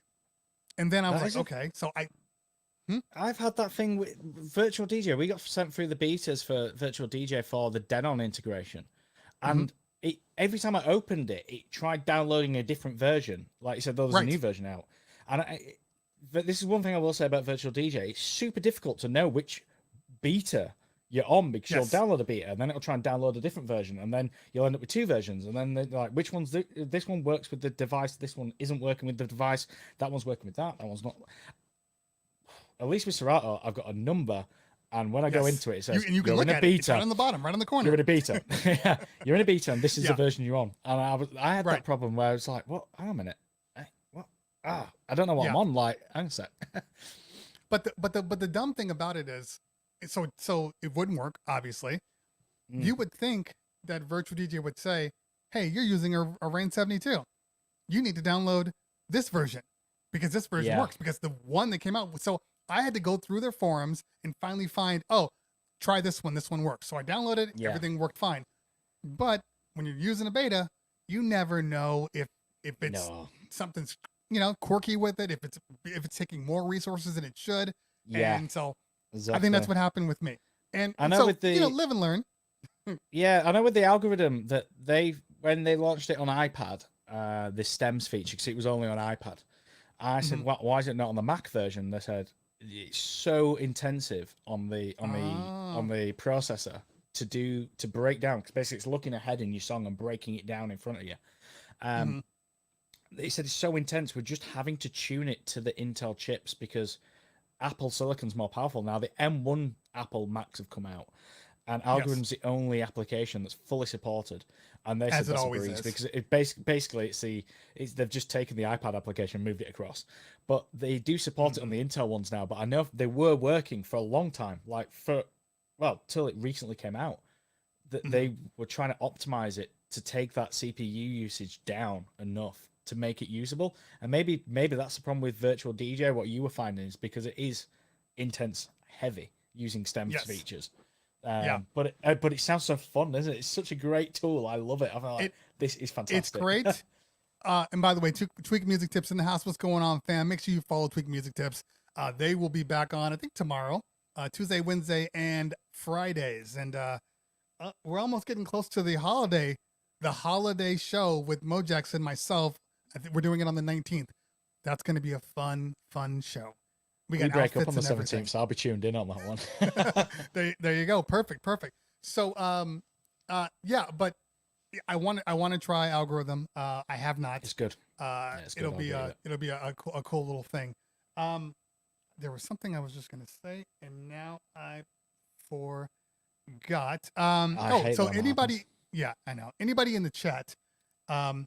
If you have any questions, throw them in the chat. Oh, Wednesday, Bella Fiasco. Okay, perfect. Perfect. She's going to get up, huh? She's going to wake up in the morning. Good for her. Let's see. Mixmaster says iOS was set to use the Bionic chip because Mac OS computers don't have those. Algorithm thought it was not possible on Intel alone. Okay. All right. Mr. Mixmaster. He knows his stuff. Exactly. He knows his stuff. Whatever he says, I'm like, yep, that's why it is. Yeah, exactly. So now you were DJing in clubs. Yes. Did you do private events, or was it only club DJing? Very rarely. I didn't like doing private events because I would, especially in my younger years, always try and put my club spin on things. So I'd be like doing a wedding, and rather than playing cheesy songs, I'd be trying to mix flawlessly. And Right. I didn't think I was very good at it. And then as I've got older, I started to get a lot better at it. I started thinking more about the crowd than about me. As in, how do I describe it? I always wanted to, and that makes me sound like I never cared about the crowd, or I was self-obsessed. I wasn't. I just wanted to always mix it. So if someone gave me a request, I would be like, okay, I can't get down to that BPM for like 10 minutes because I've got to slow down to this BPM, this BPM, this BPM, this BPM, and then I can mix that in. So that's how it would be. And then as I've got older, I've realized that just a quick echo out and bang that tune straight in is going to have a better effect at a private party than like what I would do in a club and try and break it down. So that's I didn't used to do as many as I've started to try to accept, especially now all the clubs are shut. I'm trying to fill up my diary for like 2021 to get some weddings in and stuff. And, sure. And to push into that area again. But I wouldn't say I did many private events. I probably did a handful of weddings and a handful of birthdays. Birthdays were always younger birthdays as well. So people had seen me in the clubs that were like, oh, I want that DJ at my birthday. So I was like, okay. So that was a lot easier. But I wouldn't say I was doing that many private. No, never. I did like 2 or 3. I was working for an AV company, helping do installs. That's probably where I got all my kind of geeky side from, was doing sound installs and light installs. And these were like for corporate events. So we were setting up stages, projectors, AV systems, and then breaking them down again straight after the event. And then it was like, oh, we need a DJ. So I was like, oh, okay. Like, yeah, hello. So I did a couple, but not that many, and not many corporate office party type things, anything like that. Never did any of them really. Gotcha. So yeah, never did any of that, weirdly. But I feel like I will be doing after this year. Yes. I really do feel like I will be doing, because there's not going to be the clubs.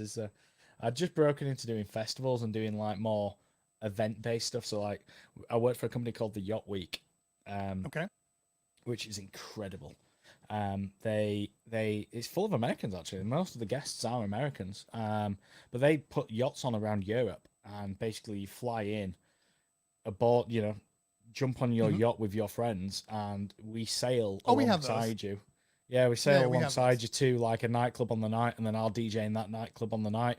Jump on the boats, you wake up in a different island, and the next morning we'll have a beach party that day, and it was incredible. Like, yeah, Yacht Week. If anyone's looking like for a good vacation, the Yacht Week, and there's another company that's very similar but a bit more party oriented. It called the Bucket Lust. So that's like there's partying, and then there's the Bucket Lust. And I think the Bucket Lust was, I hope they don't mind me saying this, it was basically created by a lot of Yacht Week staff that got sacked for partying too hard.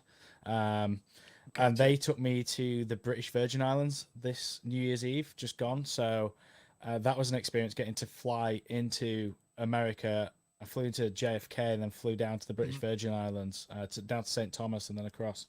And I got to DJ in the BVIs for New Year's Eve. And this is a killer story. I pissed off Steven Spielberg. How does one do that? His yacht was parked next to we created what they call a line raft. So you basically tie all your boats together in a line. So we did a tunnel raft. So you do one row of boats, and then directly opposite do another row of boats backing onto each other. And these were the power catamarans. So they got like a top deck. So we took some soundbox speakers up there. That's how I also found out about the soundbox speakers. That's why I reviewed them, because this is where I first saw them. We took some took the soundbox speakers up top deck, put an XDJ RX2 on top, connected it all together, and partied till 5 a.m. And I think it was about 2 a.m. Steven Spielberg's yacht was just like, it was in earshot. About 2 a.m. the motors fired up on this huge yacht and just buggered off. It was like, I've had enough of these lot. Those are first world problems. It was Let's get out of here. Oh, it was such My a yacht. so that was the kind of DJing I've been doing, and then I did Leeds Fest, which is a massive festival in the same city we're in, actually, thank God. But I did that, and I've done a couple of other festivals in the UK. I just started to break into that. So event DJing was never something I've really been into. It was more club DJing and holding a main room. And I think the thing about main rooms, I don't know about in America, but in the UK, because the nightclub scene has been dying quite a lot. The ability for a nightclub to be dedicated to one genre of music, that's almost completely dead in commercial clubs. And then the clubs that have various rooms dedicated to each genre, so you'll have like an R&B room and a house room and an indie room. That's got so quiet on the student nights now because they put student fees up. They took student loans down, so the students who really were supporting the nightlife economy have shut all them rooms down, and that's how I kind of progressed through the ranks, because I'm a DJ that's willing to play any kind of genre and just mix between it, and I don't ever pigeonhole myself in one corner. I love all music, I just adore music. So you guys basically went open format. You reversed it. Oh, I'm 100. And main room club DJs now are open format, and it's weird. I was running student events and a few years back, and I was DJing in the same nightclub as James Hype on a weekly before he blew up, and I really loved his style. I was like, could you come DJ for me at this event in Lincoln, which is a nearby city? And he came down, and unfortunately, we were expecting a student crowd, and James had just started producing his own tunes, and he was expecting a student crowd where he could play this house and really go for it. Right.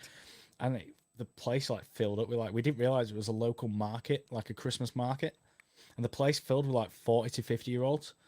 And James Hype, this is why I love this guy so much, because James comes from a club DJ background like myself, where he had to be open format, and he applied the skills that he's famous for today with 80s music, 90s music, R&B, bit of soulful house, and it was incredible. It was mind-blowing, because I was just watching him going, that's why he's a class act, because he has that skill, but he also has that musical knowledge to be able to play open format but with those skills. And that's why I always try and teach. Whenever I'm teaching someone to DJ, I've got a friend who's trying to get into it, and they're like, I only want to play R&B. I'm like, yeah, but in this marketplace, you're not really going to get any further than your friends and what your friends want to listen to. If you want to make it to be a full-time DJ, you're going to have to do this other stuff. But I don't know what it's like in the US. You might still be in a better position than we are. Yeah, in the US, just enough of Mojax. Hi, Chris. You should have been here half an hour ago when everyone was saying how nice Mojax is. Scroll up if you can. There was a lot of really nice comments about you, Mojax. They were like, "Who's this idiot?" I was gonna go somewhere, but I won't. It's interesting because in the US, we are definitely we're still locked to a specific style. You go to this club for hip hop, this club for trap, this club for EDM, and if you can't play EDM and hip hop in the same room, it's a completely different thing. So and I've always been an open format DJ. I've always really prided myself on the fact that I can play from the 70s all the way up to 2000 and do a good job doing it across the board. But that's not out here. So not that I can't do it, because I'll go to do hip hop spots, and you should I'll go knock it out. come to the UK and shut it down. But that's kind of what I'm thinking. It's just a weird thing in the UK at the moment. What's happening is most nightclubs that are devoted to one style of music, unless they are quite a famous club for being in that music, and that music is still doing quite well, you were finding that these clubs are getting smaller and smaller and smaller, or they're just disappearing. And then you've got main, really commercial clubs like middle of the road clubs who used to have different rooms open for different genres of music, but can't even sustain that. So then they're turning around to us and going, okay, you know, it's a Thursday night and the student crowds are here, but we can't afford to pay the DJ in the second room and put bar staff and bouncers in there. So can you do R&B? And I'm like, yeah, I can do R&B. Like, can you do how long can you do? I'm like, do you want me to? I'll put an hour in. I'll do an hour. So I'll do an hour of R&B in the middle of the night. And then I found anyway, a lot of my gigs where I was originally booked as maybe being like a house DJ. Within a few months, I'm actually doing a longer R&B set than I am a house set, because that's just how the crowd's developed and how the room's developed. So it's been like, okay, they prefer this or whatever it is. And that's just how it is, sadly, and how it's been anyway around the clubs around where I am. I think it's been pretty similar. I mean, Mojax is from Newcastle, and they've got that's a big city, is Newcastle. And they've got Digital up there, which is a very famous club. But I think it's the same story up there, and I'm sure it'll pop up in the comments, that these smaller clubs are the ones that were known for being niche about a specific type of music and specific DJs. Unfortunately, they're starting to disappear of them kind of venues. Like me and Mojax actually used to have the same Thursday night. Mojax had a Thursday night in York at a club called Fibbers, and I weirdly ended up with that gig like many years later, and that club's gone, and that club's gone, and it's just so sad to see. It's so sad, and COVID's just speeding the process up now. We're losing them every day. It's just like, that's gone, that's gone, that's gone. That one's going. That one isn't going to reopen. That one's moving down the road because it's a smaller venue and cheaper rent. It's just not the same. It's a shame. And no one's putting any money into the production anymore either. So going to a nightclub with a decent sound system is becoming harder, or a sound system that works, or get into a venue and the decks being of appropriate condition is getting harder. I'm finding anyway. Like some of my gigs, I'm like showing up and it's just like, oh, geez, I'm going to start bringing my own equipment because it's getting that bad. Put your controller on top of it. Oh, well, yeah, I won't do that, but you know what I mean? That's... Who did that? I was DJing a place, it's called the Room. And they had, who did they have on there? Well, you know, Shaq DJs with controllers, but it was Marcellus Wiley. He was a old football guy. Not old. He played for the San Diego Chargers. He has a DDJ SB3, doesn't he? Am I right thinking that? I've seen a video of him with an SB3. I've seen like I think it was an Instagram video. Someone tagged me in and goes, "Yo, check this out." I'm like, "Yo, he's got an SB3." What's going on? I don't know. It's always sports guys. And so at the Room, it's a hip hop club. Mostly, it's called Cherry Pop, and so it's a hip hop club where you play 80s and 90s soulful R&B and hip hop, mostly soulful R&B. Like that's kind of their thing. Yeah. They have 1200s and usually an S9. And every DJ knows that. So they do their thing. An S9 in the club is not a known thing in the UK. Can you imagine that? Exactly. I know of one nightclub in the UK that has an S9. The rest of them are like old DJ 909s or something. 900s. Like, you never find 1210s in a UK nightclub anymore, or an S9. Like the battle, like just not done. It's just not done. It's like everywhere you go, it's a set of CDJ 2000s, usually Nexus 1s, because no one could be asked paying $3,000 for a Nexus 2. Never mind a CDJ 3000. Forget that. And they're like DJM 900 Nexus mixers, if not 800s. That's why I still carry a Rain SL3 in my bag. Because like sometimes you will get to a venue and be like, "Oh, this again, shit." It's mad. Yeah, and SL3. At least you guys get some decent equipment. Yeah, well, it's not everywhere. It's definitely more for hip hop spots. But so there's 3 DJs at night. Yeah, and all the DJs are on the turntables, and then Marcellus comes out and he pulls his bag out, puts his controller right on top of the turntable and starts DJing. Yeah. So you can carry your own, and that's another thing. A lot of people, for whatever reason, maybe it's an LA thing, but like I never have to bring my own. There's only one club where I have to actually bring my own mixer because they just don't carry mixers because DJs mess up mixers. There's drinking, there's alcohol, blah, blah, blah. Only one club. Every other club that I've ever DJed with already has, for instance, what you said, 900, maybe some CDJs, maybe it has some turntables, but you can never use the turntables because they have the CDJs and the mixer, and then the turntables are over here. Yeah, they're really far out. Yeah, I've seen that. Like I can't use these things. So So, but that's the standard because everybody kept complaining like, well, just bring your own stuff. I'm like, that's not an option in LA. I don't mind really bring your own stuff.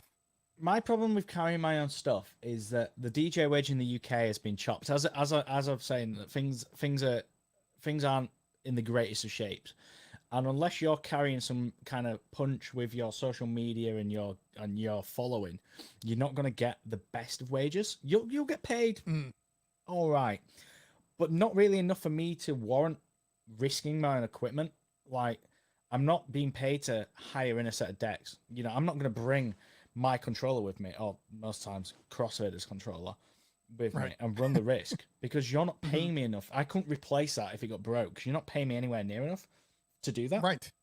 So why should I do that? So I've been at a venue here in it's a little bar, but it's a bar that's slightly bigger than a bar. It's a bit of a nightclub. It's got a really good dance floor, and I've been there since day one. I helped them set up the venue. I've been there 7 years now, and it's my job to look after the equipment. And I'm really, really proud of the fact that the equipment in that venue, because I service it myself, is always, you'll never ever have a DJ show up and something be broke, loose fader cap missing, cue button not working, because I know how frustrating it is going to other venues and going, oh, the cue button don't work, brilliant. I'll use the hot cue. Oh, the hot cue doesn't work. That's even better. Fantastic. Right. This is another reason why I've always been Serato, because you've got your keyboard. So if everything else fails, I've got my keyboard and I can start pressing play and I can start. Yeah, exactly. I can start, because I have been in situations where there haven't been working decks in the venue. It's not very often. I don't want to paint a bad picture of the UK nightlife scene here, but that has happened, and it's a weird situation, especially with this new generation of DJs coming through with controllers. You've got DJs willing to bring their own equipment because that's all they've learned. So if they're like, okay, I've learned on a DDJ 400 and I'm not willing to export my music onto a USB stick 'cause I don't know how a CDJ works, right? Then they'll bring the 400 with them, and then the club owner's going, well, it's okay because all other free DJs are bringing a 400. So why are you sat there, Mr. Biggie Big Boots, and wanting my decks fixed? Because no one else is. Like, bring your own. People are still dancing. They're still buying alcohol. So exactly. Why do I care? Why would I go fix that? Like, no. Yeah. This relationship isn't going to work. I need some equipment, and I need it to work, and I need it to be reliable week in, week out. Yeah.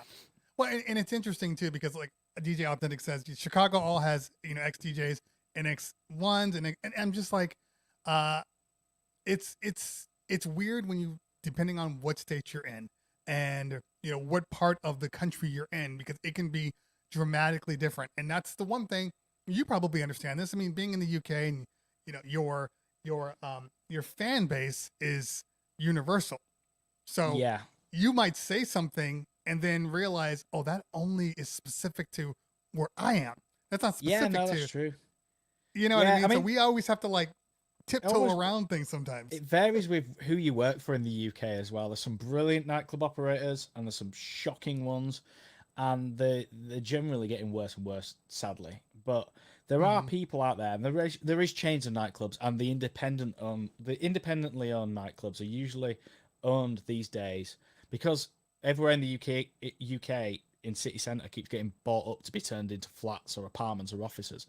The clubs that are still open are landlords and owners, independent clubs that really have a passion for music, and they spend money because they care about the music and they care about bringing in the best DJs. And those venues are the ones that we're desperately trying to keep hold of, because it's like they are still there. The few and far between, but they are still there. Those venues that are run properly and run for the right reasons. But there's some big corporate brands and there's some big chains that just don't care about the DJs' requirements, don't care about the equipment, don't care if that sub's broke. We don't care if that tweeter's not working properly. We don't care, it's all profit. That's going to be £1,000 to fix. Never mind, put the drinks prices down 50p. We need to get more people in, and it's like, it is what it is. It's one of those situations. But I do think when COVID's over, people will start coming back out. We'll start spending money, and we'll start seeing new club owners and new people bringing stuff out. Yeah, Mojax has just nailed it. Yeah, that's exactly what it is. It's that vicious circle where people bring their own equipment, the original stuff never gets fixed, and then DJs like myself who don't want to bring their own stuff because it gets broken. That's it. No? Yeah, it's just a circle. Now, merry-go-round. Now let me ask you though.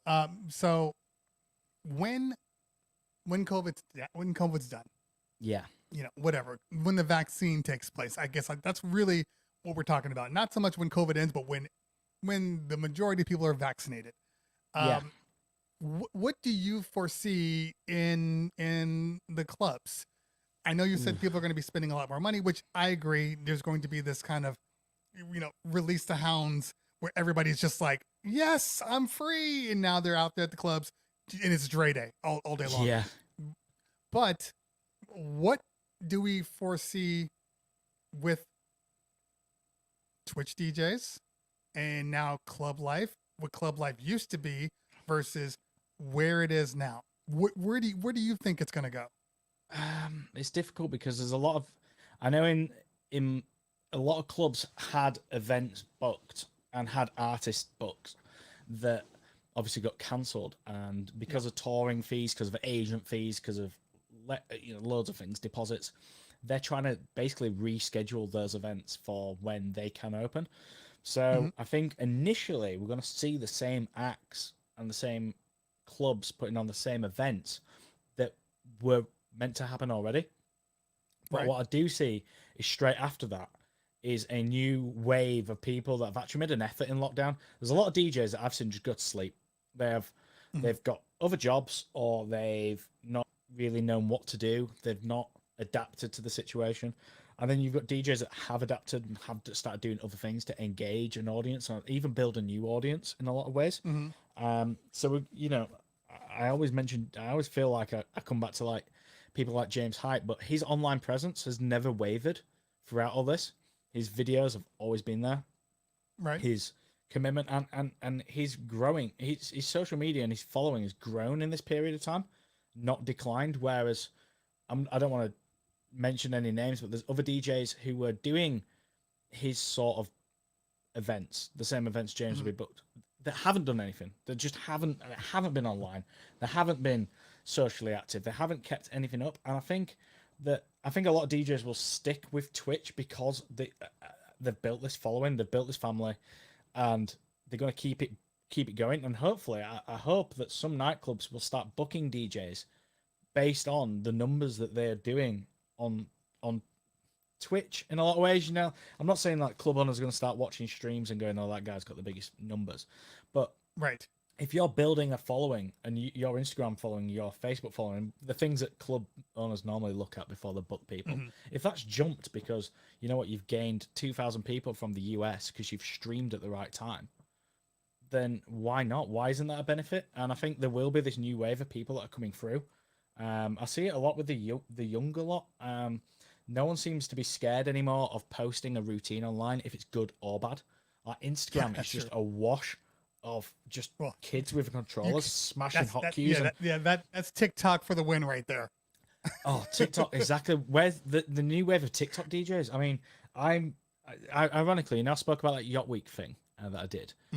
TikTok were there on the media boat with us, so they had a media yacht, and TikTok like paid a lot of influencers to come on our trip. So I met a lot of them last year, and they were like, "Get on TikTok, man! Start DJing. There's no DJs on TikTok. Jump on it." And I was like, "Yeah, I will do," and I didn't. Crossfader had started jumping on TikTok. Lawrence has been looking after it.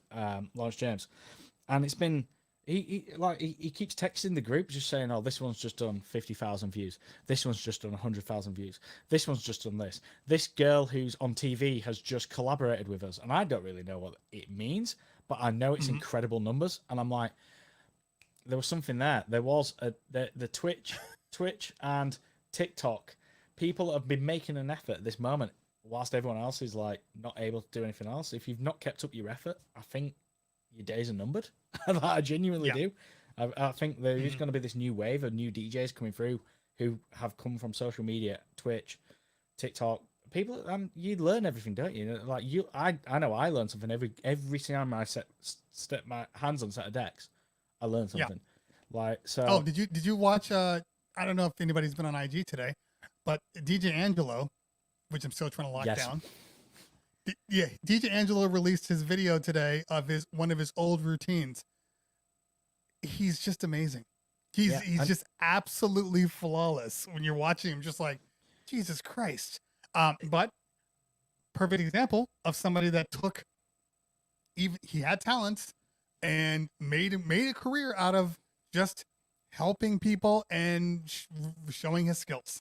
And now look at him. And anybody can do that. And you got to start somewhere. So, some of these TikTok people that start off bad, 2 years from now, exactly. They might be amazing. There's one guy who used to tag me in his videos. Morris, DJ Morris or something.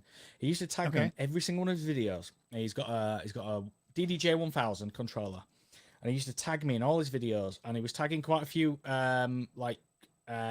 people on YouTube and stuff. I'd see quite a few like popular tags and stuff. People that like he'd tag myself, he'd tag James Harp, he'd tag Crossfader, he'd tag a few people, and every week he'd do these like daily, just these routines, and they were getting better and better and better. I'm talking in the space of weeks. And then I think I saw Mixmag was sharing his stuff the other week, and he's getting shared to all these massive stories. He's no longer tagging me because he doesn't need to. He's doing way more views than I've ever done.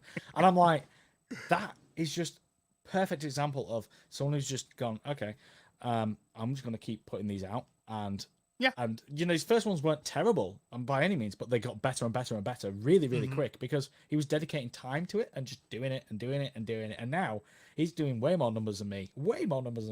And it's like, I remember when he used to tag me, I'm like, yeah, that kid's going to be famous one day. I'm going to say, he used to tag me because that's what it's all about. You put your effort in and it comes back to you, doesn't it? Yeah, and it's the same with the Twitch numbers.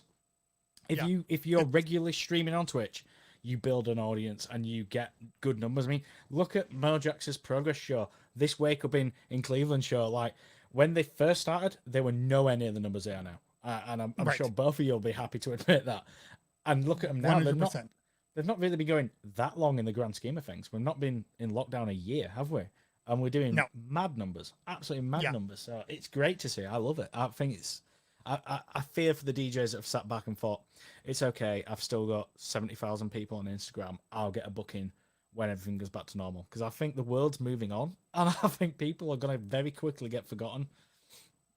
Yeah, I mean, unless you are, a producer DJ, and you can come out with a new album, different story. But if you're just a DJ, exactly. I always find it hard comparing producer DJs to just full-time DJs. Right. Do you know what I mean? Because I don't produce, and when people always say to me like, "Why don't you produce?" or "Why is that guy getting more money than you on that gig and he cannot DJ, he cannot mix?" I'm like, yeah, because the term DJ is brandished around too widely. Like, he's an artist. He's not a DJ. There's rappers in the UK that get mistaken for DJs. And I don't like the newspapers will be like, "Oh, DJ Tom Zanetti." And I'm like, he's an MC. Like, the guy raps. I'm sure he probably can DJ, but he's not a DJ. Right. But everyone just gets brandished as DJ. There you go. No, that makes sense. By the way, a couple of shots out. Green Lantern in the house. What's going on, fam? Good to see you. Thanks for hanging out. Boom Bap Kids in the house. What is going on? Make sure you guys look. You guys should all be following all the DJs in here because that's what we are as a community with Twitch. However, if you're gonna follow somebody, follow Boom Bap Kids. Just take the time one day this week and just watch the show. I guarantee you will not be disappointed. Not at all.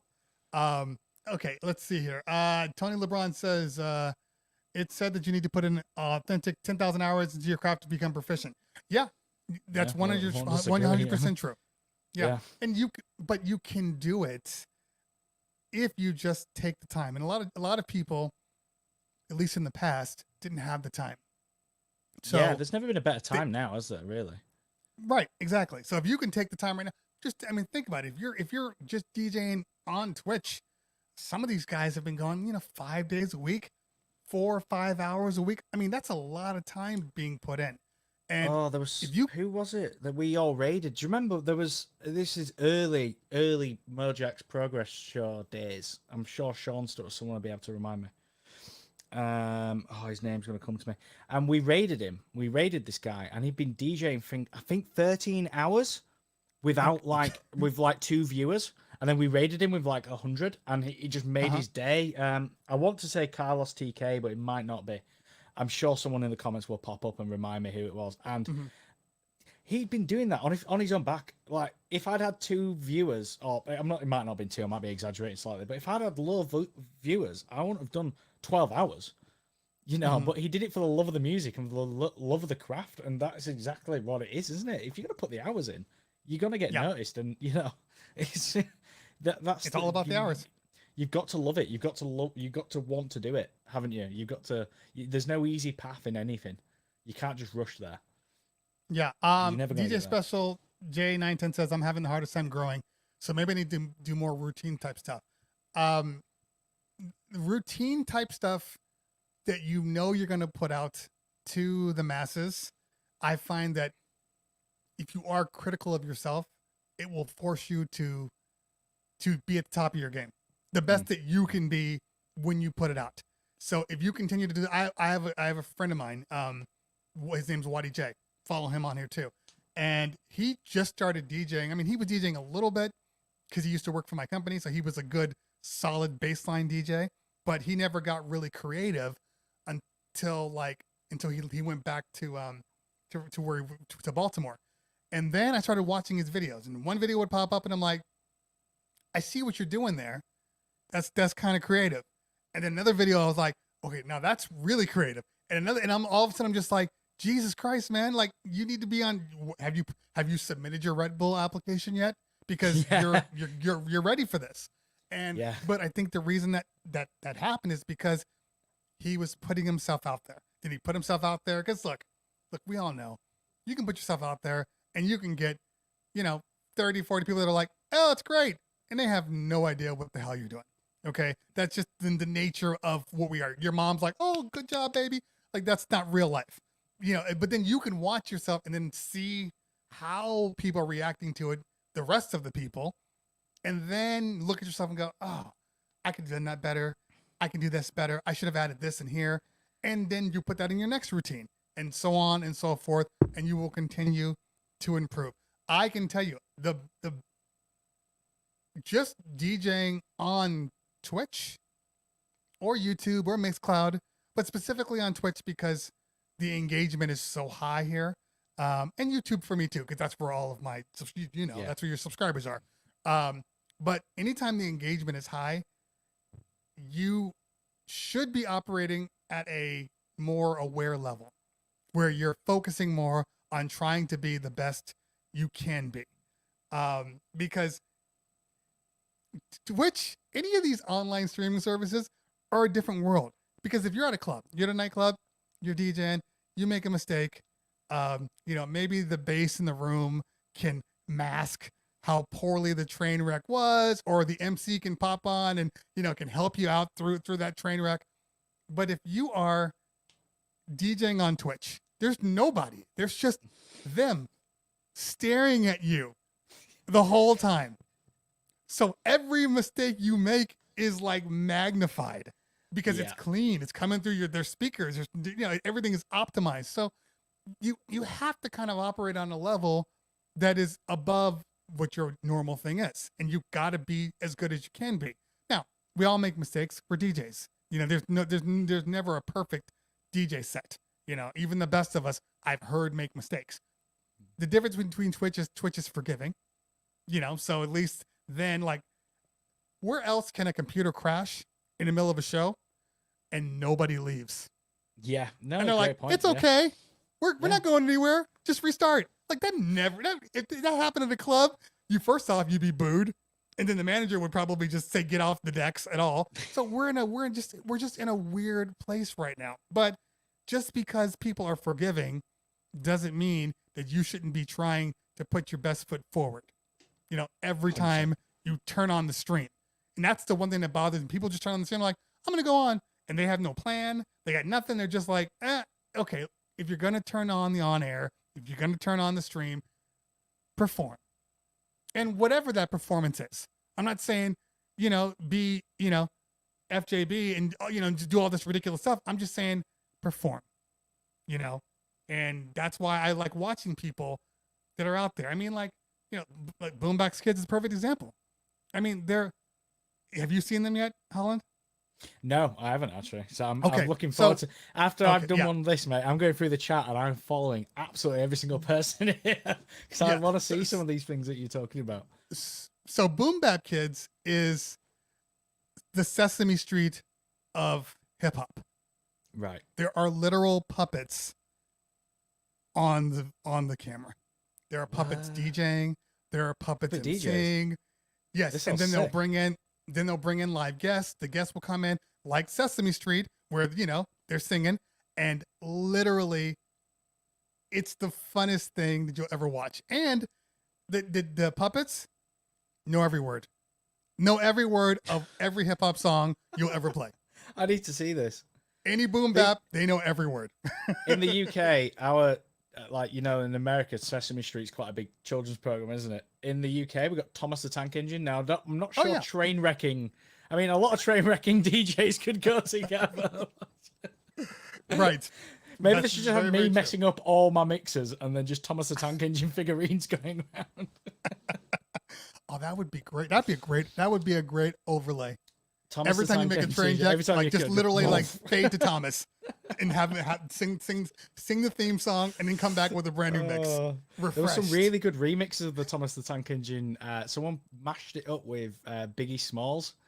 And I've seen honestly, that one. Yes. Just it's joyous. It makes me so happy every time I really listen to that. It comes around like every few years, someone will share it. I'm just like, yes. John P in the house. What's going on? What's going on, man? We got Woes and Boom Bap Kids. Hey, thanks for hanging out with me today, guys. Appreciate that. The chat's been lit today, to be fair. It's always been popping on it. Yeah, I got some good people in here. Hold on, Mike. Nick Spinelli in the house. What is going on, fam? Good to see you. Good to see you. Thanks for hanging out today. Is he? Where's he been DJing this week, Mike? I'm telling you, I'm telling you, he was probably on top of the train. He's on top of I wouldn't even be surprised if I clicked on it and he was on top of a train, or I think was it the other day you got a pretzel or something. I love that. I was like, yeah, you treat yourself, my man. We can't do that in the UK. We don't have anyone selling food on the side of the street. I wish we could. Oh yeah, I mean, yeah. Mike does his sunrise and or sunset streams, and they are all around locations around New York. So it's just great. It's really, if no really one's cool. seen them before, they need to check that out. It's good fun. It's a really and really some random dude will come up like, what is this? What are you doing here? And then he'll just have a chat with them and keep on DJing, So, and then he's got his Saturday show too, which I think I'm going to be on soon. Cool. I think so. Mike, you know me, man. I have so many things popping up. I believe I'm supposed to be on. Post it in the chat. I think I'm supposed to be on there. El Connor's in the house. What's going on, fam? Today's sunset, yesterday was sunrise. That's because he needs to sleep at some point, doesn't he? He can't just keep doing the same cycle. I think you just stay in the same place, like a homeless man. Just wake back up and start DJing again. Oh man. John P in the house. Good. Thanks for hanging out, buddy. All right. So look, man, I have kept you on for a super, super long time. I've loved this. Thanks for having me on. It's been great. I tell you what, we've been going that long. Hang on a minute. 2 seconds. Let me just double check something. I've got a funny feeling we've been on that long that the rain update's out. The rain update? Is it really? I'm not even kidding. Give me 2 seconds. I'm going to Google this. I'm pretty sure. We'll be live in 40 minutes. 49 minutes ago. Everyone, Scratch Bank's now available on your rain. 72 Mark II, 70, and 72 Mark 1. That's how long we've been on. It's now available. Go get it. An exclusive right there for you. And it's interesting too because we've been on a while. I was talking to my rain guys. See, that's what happens on this show. It just keeps going. I was talking to my rain guy when he's like, "Hey, you have any questions about it?" And this was like a week after the S11 came out. And I'm like, "Yeah, I actually do have some questions." And I started kind of breaking down, what is this going to happen? When is this going to happen? He's like, "Don't worry, it's coming." Then I'm talking to my Pioneer guys and they're like, "No, that's exclusive to us for blah, blah, blah." And now it comes out. So I will definitely have to update that and test it out. That'll help my Rain 72 mix. That'll help my 72 review a lot. It's exactly the same. It's Scratch Bank is one of them features that when it dropped, we were sat in the office and we kind of all looked at it, and the way they worded it, they were like, oh, this is really cool for loading scratch samples in, obviously Scratch Bank. And I was like, no, this would be better for putting instrumentals below an acapella really fast. You know, like do the ultimate mashup, put 5 instrumentals underneath the one. And then we were like, oh God, if we combine this, we can do this, and then we were like, oh wow, this is an incredible feature. And then unfortunately, I don't think Pioneer quite nailed it with Scratch Sentence, what they called it in the FLX, the kind of copycat version. Right. It's not quite there yet. Like it just needs finalizing. Because the great thing about Serato is you can tell it where to play from. So okay, I'm going to play from Hot Q2, or I'm going to play from Loop 1, or I'm going to activate it. I'm going to do this. I'm going to do that. That. Oh, and how fast it loads. Oh, just if you've got a Rain mixer right now, go. Like download this as soon as you've done with this. Download that because it's a sick update. It's so good. Have you actually used the Rain 70? DJ B-Love? No, I haven't. I never got one. Okay, so I actually bought mine because they flew Jamie out to Fort Lauderdale. Do you remember? Like they flew everyone out to Denon's headquarters in Fort Lauderdale. So they reviewed it there. So we never got one sent back. Because obviously they'd already reviewed it, so it was like, well, we don't need one now. I mean, I'm sure if I asked the guys at Rain, they're super nice. They would send you one. They would, but I don't feel like I need one when the 72. I know it's like 72 out screen, isn't it? It's kind of similar. Okay. So hold on. So this is what I want to say to you. So I had an S9 in my entire company. We had nothing but S9s and old 62s. Yeah. Went to NAMM, saw the new Rain 70. I was like, that's the one I want to get. Yeah. So we ordered one for the company. It came during quarantine. That's how late it was. Yeah, it was. Yeah. And I used that and all of my live mixes for, I think, 3 or 4 months. Yeah. Anyway, fast forward to, the S11, the Reloop Elite. Like I went through all of these things and the 72. And I'm saying this and I mean it. The Rain 70 is the best mixer besides the S11 out. And I would go with the Rain 70 over the 72 any day of the week. Is that because the screen on the 72 is a bit laggy? Because that really does my head in. It's a little laggy, and the layout is mediocre. Rain 70 layout is so much better. Yeah, it's so clean that when the 72 came to me, I was really annoyed because I was hoping that they were going to incorporate some of the things they brought on the 70 onto the 72, and they didn't do that. And I was like, well, now why did you even come out with the MK2? You just should have said MK1 with some updates. Like, you didn't need an MK2. I kind of said a similar thing to them when we got ours. I was a bit like, okay, it's I get why it's a nice upgrade. Having the tension adjust external now was great, and the Mag 4 faders are lovely, but it did feel like a very small incremental step. And I wonder where the Mark III or whatever it might be called one day will take us. I wonder if they'll have to make a monumental step up now the S11's out, but they are bringing updates to the 72 as we've just discussed. There's a new update out right now, and hopefully, I don't know how far they can update it. Only they will know. As far as the usability, the screen, and all that stuff. Yeah, because I think maybe the S11 opened their eyes to the usability of the screen. They've gone, actually having the touch MIDI page in the S11 and stuff, and okay, we didn't think of that, or you know what I mean, and bring, because so MIDI touch MIDI was a great idea, and I don't think it's been utilized properly in the S11 yet. I think there's more to be had with that. There's a lot of opportunities. And I talked to my guy, and I'm just like, hey, because my only complaint about the S11, well, first off, two complaints, two gripes, not even complaints. One, I don't like how in the mix deck mode, you have to constantly turn on the mix deck every time you want to use it. Yeah. Because if anybody's using that, they're going to want to have it on the entire time until I turn it off. And then 2, I'm a huge silent Q guy. Huge. Yeah. Love my silent Q. I hate that it's not a hardware button or on the front page. I said the exact same. I was like, where's silent Q? Like, oh, well, it's here. I'm like, but smooth echo. I want smooth echo on a club mixer, not just a battle mixer, because it just cleans everything up. It just makes you sound better. It's just like, bang, there you go. I sound amazing. Really smooth echo. It does. It's not the best, and it's funny too because smooth echo is great but there are places where it doesn't work, and you have to remember. Yeah, no, there is no, especially if you transition over a couple of genres or change your BPM. It's like, but if used correctly, you can do it if you slam. If you slam it, then the smooth echo will adjust for the new speed, which is actually really, really cool. It's the only thing I've ever seen do that. But like if you're doing any type of DJing, battle style, beat juggling, that smooth echo is gonna mess everything up as you're beat juggling. No, but if you're on the crossfader, you can set it not to. You can set it. I do like that. Exactly. That was clever. Like it's like someone thought about that. But I scratch with the upfaders because, as we've discussed, I'm not very good at scratching. So having it turned off for the crossfader for 4 beats is fine. I need it on the upfader, please. Can you design it for idiots like me, please? Because I'm like, interesting. I scratch with the upfaders at the moment. Yeah. And I will learn, I promise. And well, it's funny you say that. I'll talk about that in a minute. And I love the ducking echo.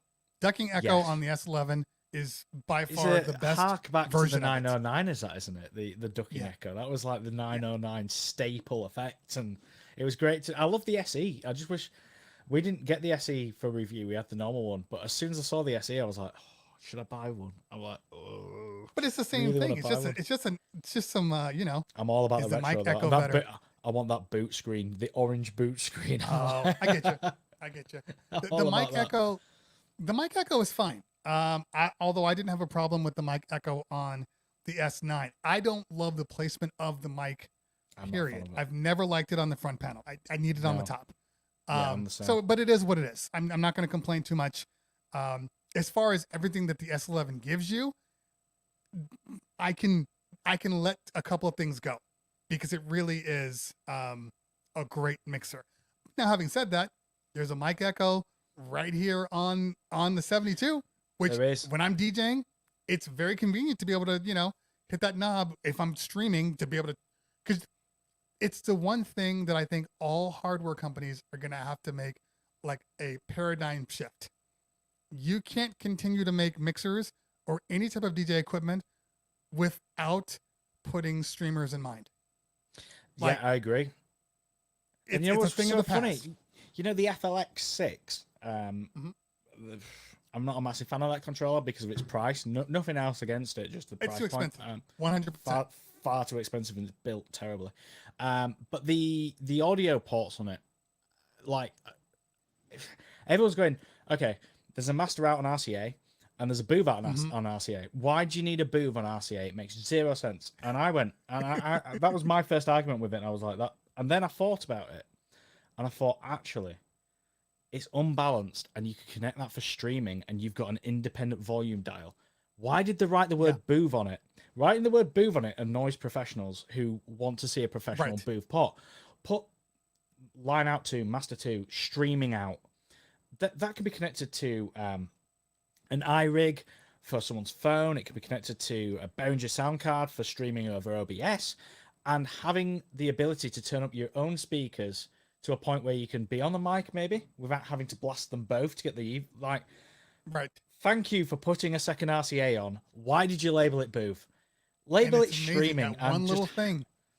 Label it streaming. One little thing changes the whole thing for me. That one little thing changes everything.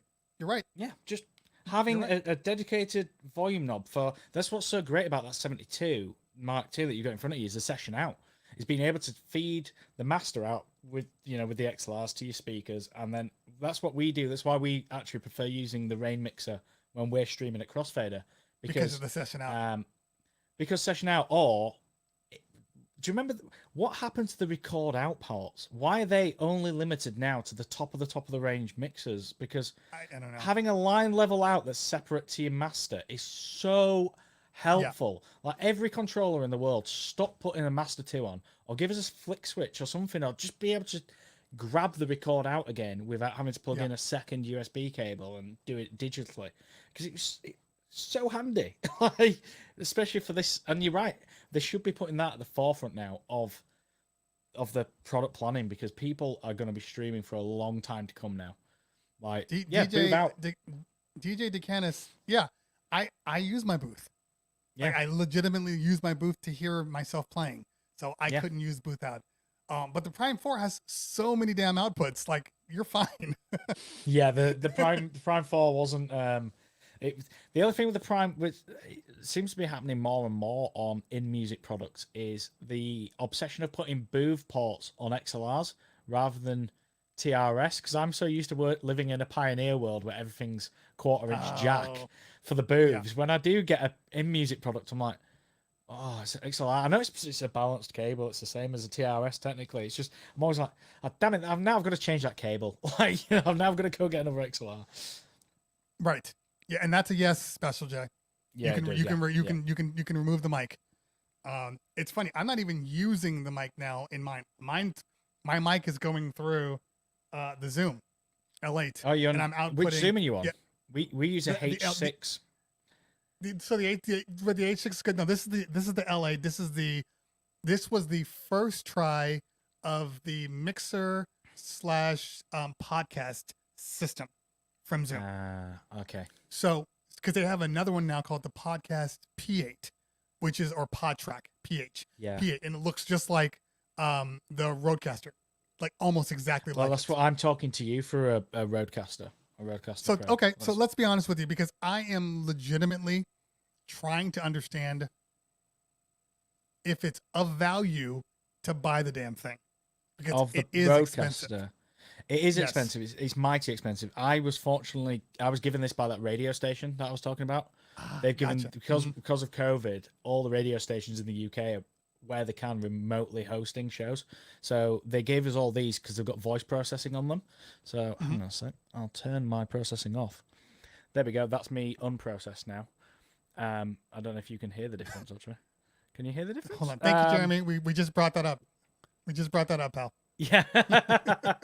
Yeah. So that's my processing off and then back on again. So it's got processing. You can hear the bass. There's some compression now. Yeah, there's a lot of compression on it actually. Yeah. So there's it's handy for that, and it's really handy because I can control you as well. So I've got you on a fader to obviously I'm only monitoring my headphones, but if I was recording this, I've got you on a USB channel. It's got the Bluetooth. It's got the hang on. So I've got the and you got the mix minus happening there. Yes, I have. But I've also got the faders and the pads. It's good, but for £500, do you use all this if you're not recording a podcast? No. I mean, you can get processing on your mic by running Adobe Audition or something like that, or DBX actually make an amazing product. DBX 286S, I believe it's called, and it's a rack-mounted vocal processor. You could buy one of them. Okay. And literally have better processing than this, and you'll sound like you're on the radio. It's funny though. Well, so I'm sending out a flat signal from my mixer into the ATEM because I actually use the ATEM processing because it's so damn good. I don't know. ATEM is a very special product. It's very underrated, but like there are two mini jack inputs. So I have the Zoom, which allows me to separate out in each headphone jack what I want to hear. Yeah. So in one of them, I have my vocals only, and in the other one, I have the audio for like my DJing. And it's just amazing. But there is, like I said, there is the PodTrack now from Zoom, which looks pretty damn interesting, and it has 6 XLRs. That's for Mojax, who's talking right now because I know the Zoom, not the Zoom, the Rodecaster only has 4 XLRs. It does, yeah. We've got 4 inputs, and then you've got a 3.5 millimeter line level input mini jack. We use get my words right. We use the Rode at Crossfader when we do our live streams. We run the decks into the 3.5 millimeter jack input on the Rodecaster, and that's because we occasionally will flip the camera around on us and turn down the decks manually because the DJ's on the other side of the room to us, and we don't want to be like try and balance that. You know, we can balance it, so he just stays at his volume. We chop it down. We talk through, the 4 mics, then bang him back in. So that's why we don't run ours through to the ATEM. We never have. In fact, I don't think I've ever tried the ATEM's audio processing at any point. Right. We just avoid it completely and run a separate USB cable into the computer and use OBS to take the audio from the Rodecaster and take the video feed from, like I say, we use a capture card with the HDMI out. Well, I think if I had the Rodecaster, I'd probably do all the processing within the Rodecaster. But like the Zoom doesn't offer compression or any type of real noise cancellation. Like I have a noise limiter on here, so when I stop talking, it's quiet. You know what I mean? Got the noise gate little things like that I don't have on this thing. So it might change if I pick up the Rodecaster. I'm working with Zounds, which is a United States operation here. So I know that when they finally get them in stock, because they're incredibly hard to get in stock. They are flying out. Yeah, I can get them at cost. I know that, but still, it's still an expensive. It's an expensive unit, but if you can use it to its maximum potential, it's great. If you can't get the maximum out of it, I don't know. There is other options. Like I said, the DBX 286S, that's an incredible vocal processor. And we use in the studio, we've got a Zoom H6 that we actually record the microphone in for the recording purposes. But there's I don't think we've run any processing on that. I don't believe. We process it once it's in the computer. We don't process it on the actual recorder, but we've got that because we wanted when we did ADE, we found that we needed something out on the road with us. We were like, how do we? Okay, what we're going to plug this mic into? I think we were recording onto like them old what are they called? I can't remember what they're called now. Do you remember the really old handheld microphone recorders that you could put a lavalier mic onto? Yeah. I know what you're talking about. We took one of them to ADE and we were just like, this sounds terrible. Like we can't, like most of the footage we shot in ADE didn't go out because it just sounded so bad. So we got the H6 because it's got I think it's got 4 XLR inputs on it.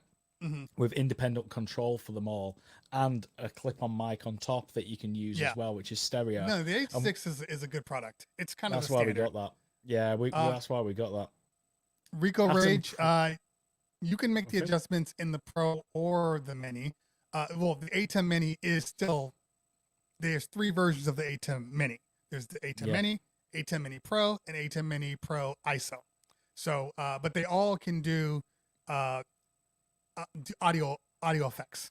You just have to download the software and make sure that's running, and then you can do all those things. You just cannot stream directly with the Mini only. The Pro and higher are the only ones that allow you to stream directly from the box. That's it. Yeah, we've got a Pro. We never stream from it, ironically, but we have got a Pro. Right. It's amazing how much you learn from other YouTubers and other content creators, because Mojax was the person that put me onto an ATEM Mini Pro. Like he just was like, this is the single greatest invention ever. Go buy one. But it's amazing what you learn picking up from other people and admiring their work or what they're doing. Going, I need me one of them because that looks so much simpler than what I'm doing at the moment. Yeah, it's interesting when you start thinking about little things like the what if scenarios. So when my computer crashed, hey, my ATEM was still working.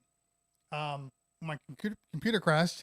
I no longer had the use of Serato or Virtual DJ, and these guys don't work.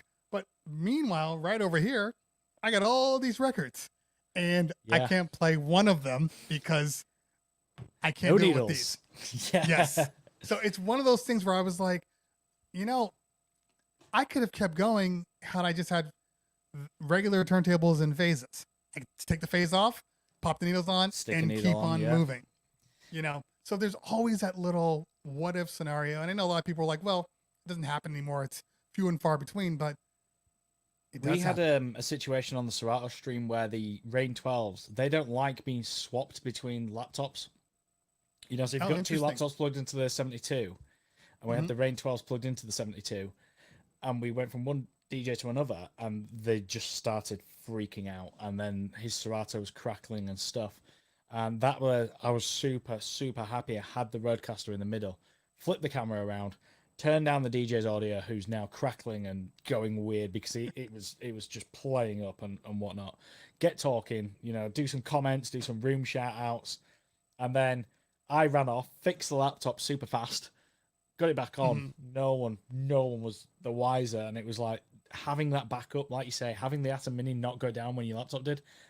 That's why I always advise never to stream on the same laptop you're DJing with, because it's just why run that risk if you care about your production. For one, on a laptop you're never going to get decent production using the same laptop to DJ, because you're going to throttle something somewhere. And two, why want that risk? Like, if you can separate it, or if you are limited by your resources, work to your resources. You know, I've seen people try and do video DJing on the same laptop. Right. They're using OBS to stream it out of, and they're wondering why they're dropping frames left, right, and center. And it's a MacBook Pro with integrated graphics, and you're going, even if you spend £3,000 on a laptop, integrated graphics aren't going to cut it. Yeah, For doing that much workload. For that much workload, no, it's just not going to happen. Be careful. Be careful. Work with it. But I've done a couple. Like we did one. My son and I do one on Saturdays. So we did a poolside one, and I couldn't bring my ATEM because it requires a hardwired connection. Yes, it does. So we went wireless. But I had one camera shooting us both. I used the iShow plugin that Serato has now. So I used, I actually have I have an ATEM like competitor, the L1, right? Live Pro, the Live Pro L1 that I have to review, which is actually a very good, a good version of it. Plus, it has screens, so you can see what's in the cameras, which is cool. Oh, really? Oh, that's cool. It's very, very cool. Yeah. But I know that I'm not doing anything special because I'm running everything off of one computer. Yeah, exactly. So you just gotta be careful, haven't you? It's like I say, I get so many emails from people that are just overloading systems and going, well, it should work. And I'm like, no. Like, especially with video, I think a lot of people don't realize how much stress a computer gets under when you throw, and with MacBooks especially, the thermal throttle. You know, they haven't, when things get hot, it's a warning sign. If your laptop is toasty to touch, take it from me, it's getting near the limit of where it's going to start going, I can't do that. I can't do that. They don't realize it. It's always encoding. Like these videos require break encoding. It down to ping it up. Yeah, exactly. Yeah. It's Oh, I don't know if should I be offended? Should I be offended by this comment? I don't know. Well, maybe I don't know. Do people see DJ YouTubers as like competitors in some way? Maybe? I think they do. I can tell you now, we're not. Me and Moshaks talk regular. Yourselves, Phil from Digital DJ Tips, and Joey and his team there. Like, we're all like one big happy Phil family. next month. Yeah, I got Phil on, and it's funny because everybody's like, "What? You don't? I'm sure Phil doesn't want to talk to you." I'm like, "No, he's coming on next month." People get busy, like even you, like trying to coordinate. Everybody's got stuff. People ask me to do stuff all the time, and I'm like, "Well, I got this review, and I got this review, and I got to do something for myself." And you just got to try and fit it in, haven't you? I mean, I quite like doing things out of work, whereas like Jamie, Loz, they've got young kids, and so then when their 9 to 5's over in the office, that's why a lot of our streams, if you'll ever notice, the streams happen in the office at office hours, because when they get home, they've got the kids. I get home, my girlfriend's a nurse, so she's working, battling corona on the front line. I'm here alone, and this is why I end up quite a lot regularly trying to do things late at night, because I've got the ability to do it, and it's nice, and it's a nice, like I say, it's a nice community, and we all get along. Like, I don't think there's any YouTube DJ that doesn't like each other. I think we all kind of. I agree with that. I mean, there might be a couple here and there that maybe believe they're a little bigger than they should be. But thanks, Mojax. But that's a great comment, by the way. I didn't even see what he said. Hold on. Pull that with it. It's funny as I say that some people think they're bigger than they should be. But again, because of quarantine, I've connected with so many people, and besides one, I'm not saying any names, so don't even try to ask me who that one is. Besides one, everybody else has been legitimately great. And I'd agree. Yeah, and I've developed like real friendships with these people, and that's the difference. It's like, before it wasn't so much a competition. Well, it depends on who you are. Look, I'm of the mindset, I've always have been, that I know where I am in the place that I'm in, and if somebody else gets something, gets a review, gets something special, whatever, gets early access to something, I know that, okay, for whatever reason, they got it. I never take it personally. you know. So, but I think that a lot of people, because I would make jokes too, like, for instance, when In Music invited you guys down, you and Mojax for the I was for the upset dinner because I didn't get to go. I didn't get to go. I was the guy having to read the PR documents back in raining Leeds, whilst these two are sending me Snapchats from a bloody boat. Mojax and Jamie having a beer on a boat, and I'm sat at home reading the PR documents, preparing the review. I'm like, yeah, this isn't fair. How did this happen? Well, yeah. So I'm looking at that like, and all I can think of is like, damn, that is so cool. I wish I could go to that. But it was never oh man, screw these guys. You know what I mean? It was never like that. It's like at some point, I believe in my heart. At some point, I'm like, I'll get there. And so I think people look at that because I would make jokes because if you know me or starting to know me, I don't really take anything seriously. Like I will make jokes from everybody and I will self-deprecate and just do the thing. But so I would make jokes. I'm like, oh yeah, I would give my thoughts video on like the new Denons in one of my news reports. I was like, yeah, but somebody didn't invite me, so it is what it is, you know. And but I would kind of be joking around. You know what I mean? And so it's like that's why I said to Pioneer, I'm like, I'd review your product, but if you took the crossfader off it, so right, exactly, not doing that.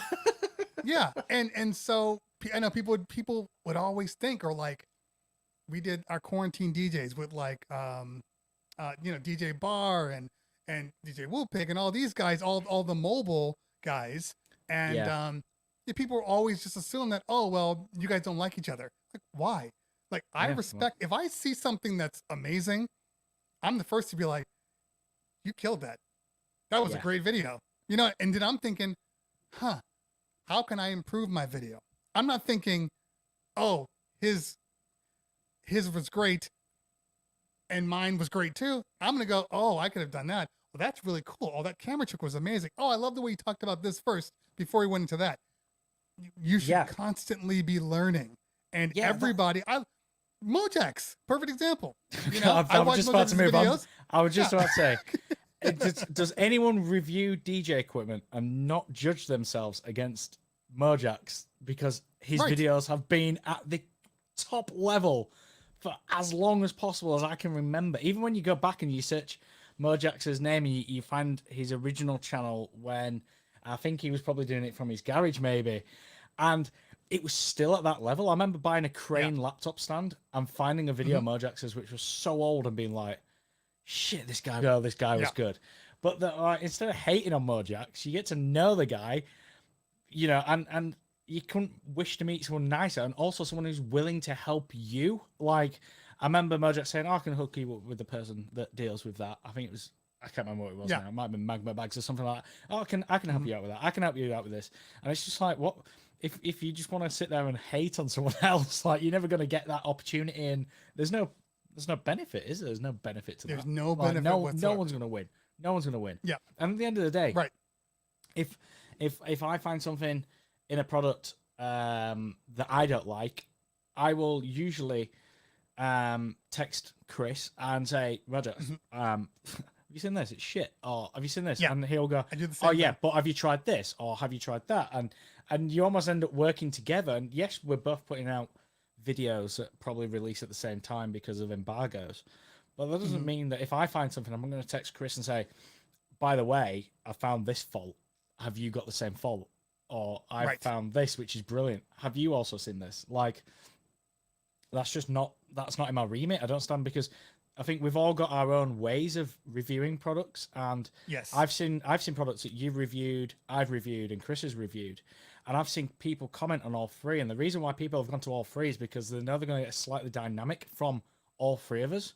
And they'll probably learn something in Mojax's video that they won't learn from mine, or they might learn something from yours. And we've all got our own kind of different styles on it. And that's why I don't like people who copy other people's styles. That's the only thing I have problems with. I don't like people that copy other styles, or if someone puts a video out titled something and it does well, if another channel shows up with it in 5 weeks' time with a similar title, I'm a bit like, come on, man, like, it should have been done to death. Let's just stick to what we kind of do, what we all individually do. There's plenty of room for everyone. We're all getting on. Yeah, and it's and I think it's correct what you're saying, because I think for a moment everybody kind of goes through this thing of kind of who they are, and if who they are works for what we're trying to produce out there, and then you finally kind of get your voice and it works for you, and even when I started, having more conversations with Mojax, and I steal from everybody. I literally am like, oh, that's a cool little thing. Oh, I want to incorporate that into mine. But it never translates the same way, because the way I interpret it, yes. So the way I see things, the way I look at things, the way you look at things are completely different. And it's never even about well, let me see what they're doing so I can find another avenue.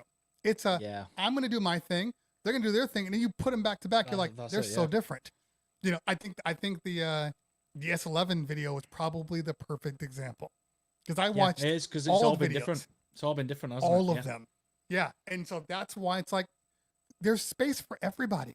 I think and you don't have to feel. Weirdly, every product has got a slightly, the FLX6, for example, just because it's the most recent one. Everyone's got a different take on that. I think everyone agrees it's overpriced, but everyone's got a different take on what's good, what's wrong, what's correct. I've seen a few. I find it a bit weird when some people start commenting on other people's videos. I think that's a bit weird. Defending products or trying to put their view back across. I'm a bit like, step off, like, just let the consumer make their own decision about the video they've just watched. I put my thoughts out about the CDJ 3000 and the SC6000, and my name is still number 2 on the kill list of the Den on DJ forum. Like, a lot of people hate me for that video, but I kind of stand by what I said. But people will either find my view to be they'll either agree or they'll disagree. It's not going to change my view, and I hope it doesn't change people coming back and watching to get, well, not just my review, because it's not just me. I am me. I am Holland, but we are a team, and there's none of us will ever put anything out as a team at Crossfader that the other guys haven't approved or been run by. So Jamie's FLX6 video, I can tell you this, isn't the first video that was recorded. Jamie recorded the FLX6 video, and we all went, no, that's not.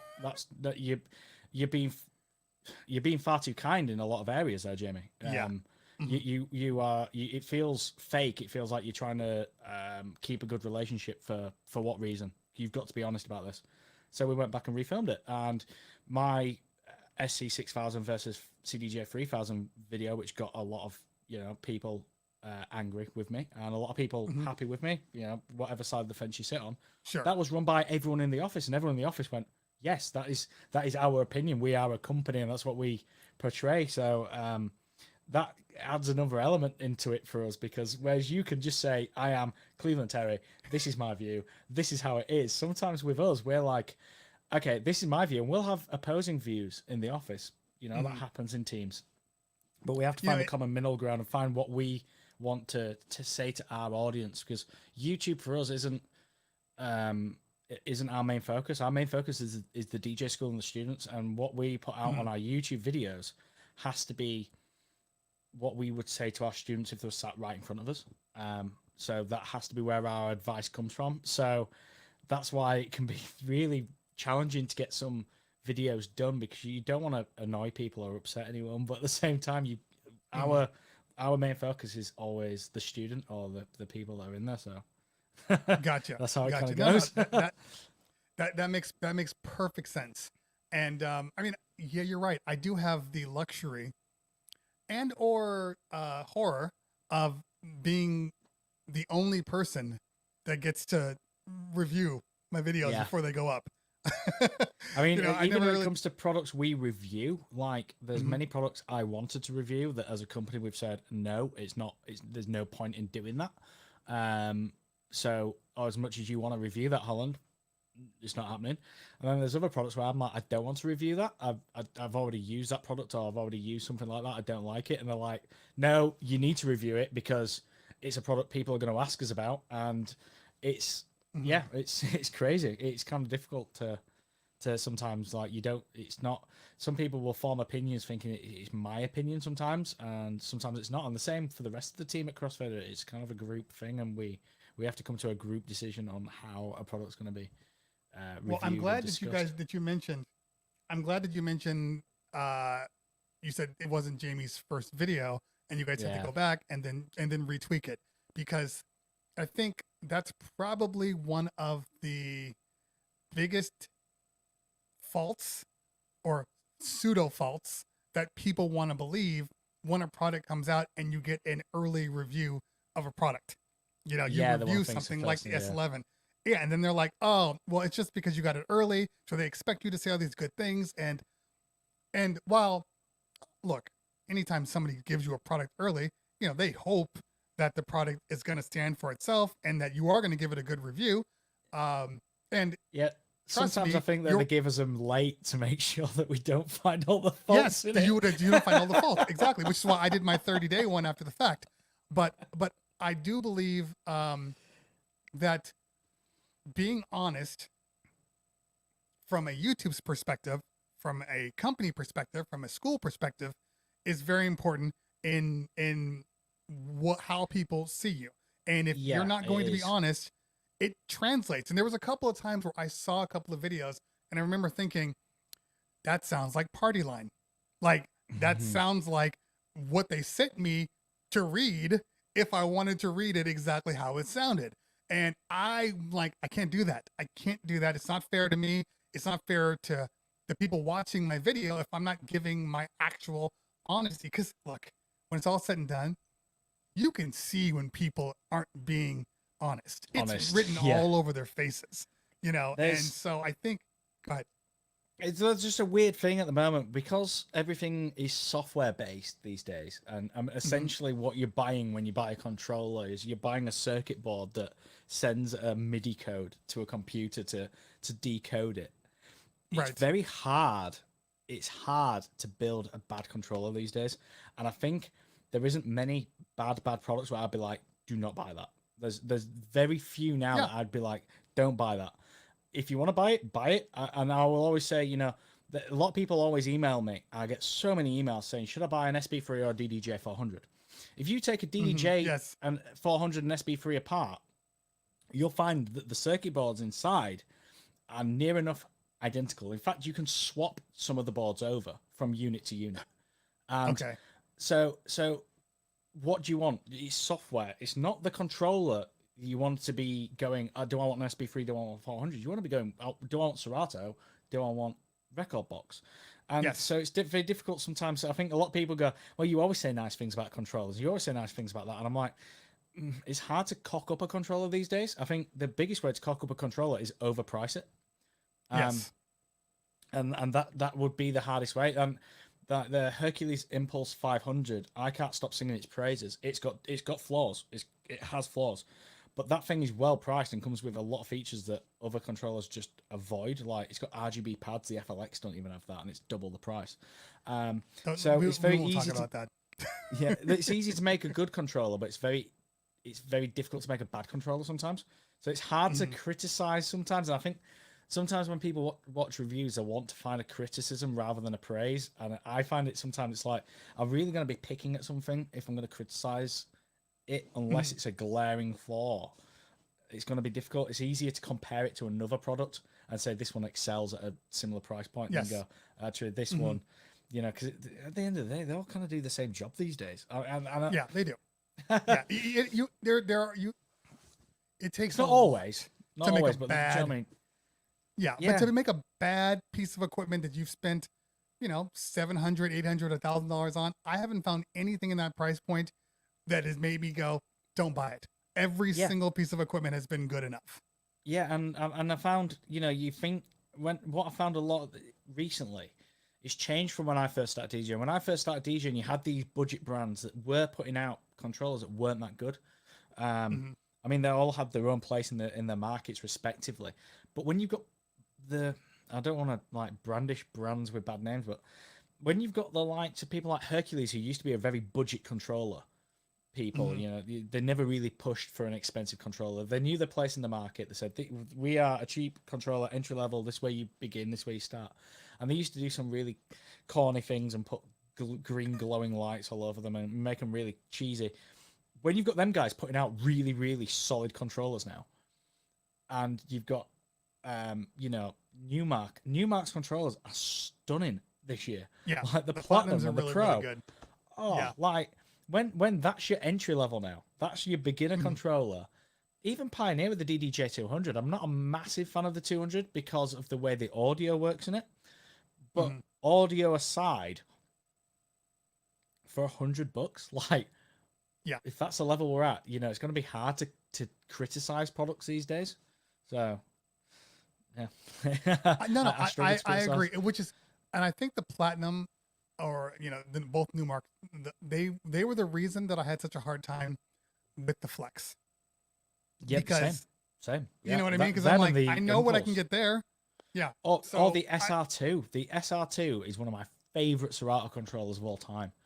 And I looked at the price difference and went, like, and I just think people get hung up on 4 channels. It was the same with the Prime 4 and the same with the XDJ XZ. People get really hung up on having more channels. And when you can utilize the sampler, and I'm not saying you can, you know, it's not the same as DJing with 4 decks, but people get really hung up about having 4 channels. But I've got to ask the DJs out there, how many of you regularly are using 4 channels, and is it worth paying this premium for? Because it seems a premium at the moment. I never use it. I look, mobile I use DJ 3 here. tops. Yeah, so mobile DJ, I use the 2 channels and then the auxiliary input. Yeah, that's it.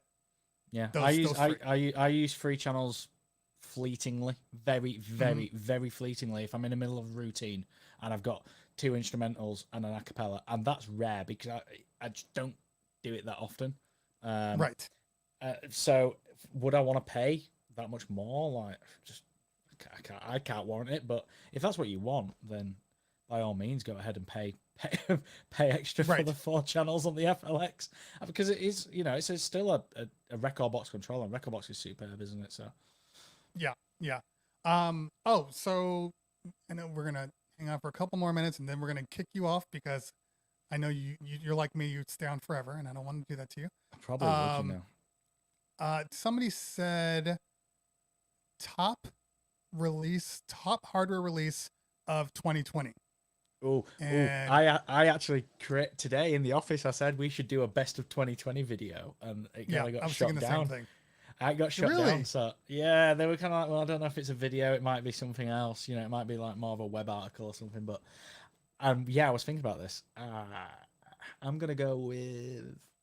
Should I go first, or should you go first? No, go, please. You're the guest. Yeah, put it all on me, why don't you? I'll go for S11. I really like the S11. Yeah, no, you're 100% correct. It's exactly what I would have chosen too.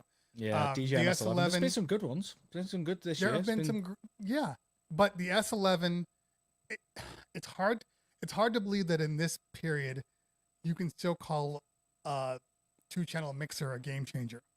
But it brought so much with it, didn't it? It just brought so many features. And the fact that it's bringing things along that, you know, Serato and or Pioneer worked with that are now going to be incorporated into other products. That should tell you how much of a game changer it is. Yeah. When you're like, when are we going to get that? That's how you know. Yeah. I mean, Mojax just said the SC6000M. I was thinking the SC6000 range in my head. I was thinking about the he didn't say it like that. This is how he said it. All day, bitches. the 6000s are sick. I've got to admit, like, what Denon are doing and what Denon are pushing forward with that technology is making the CDJ look silly. The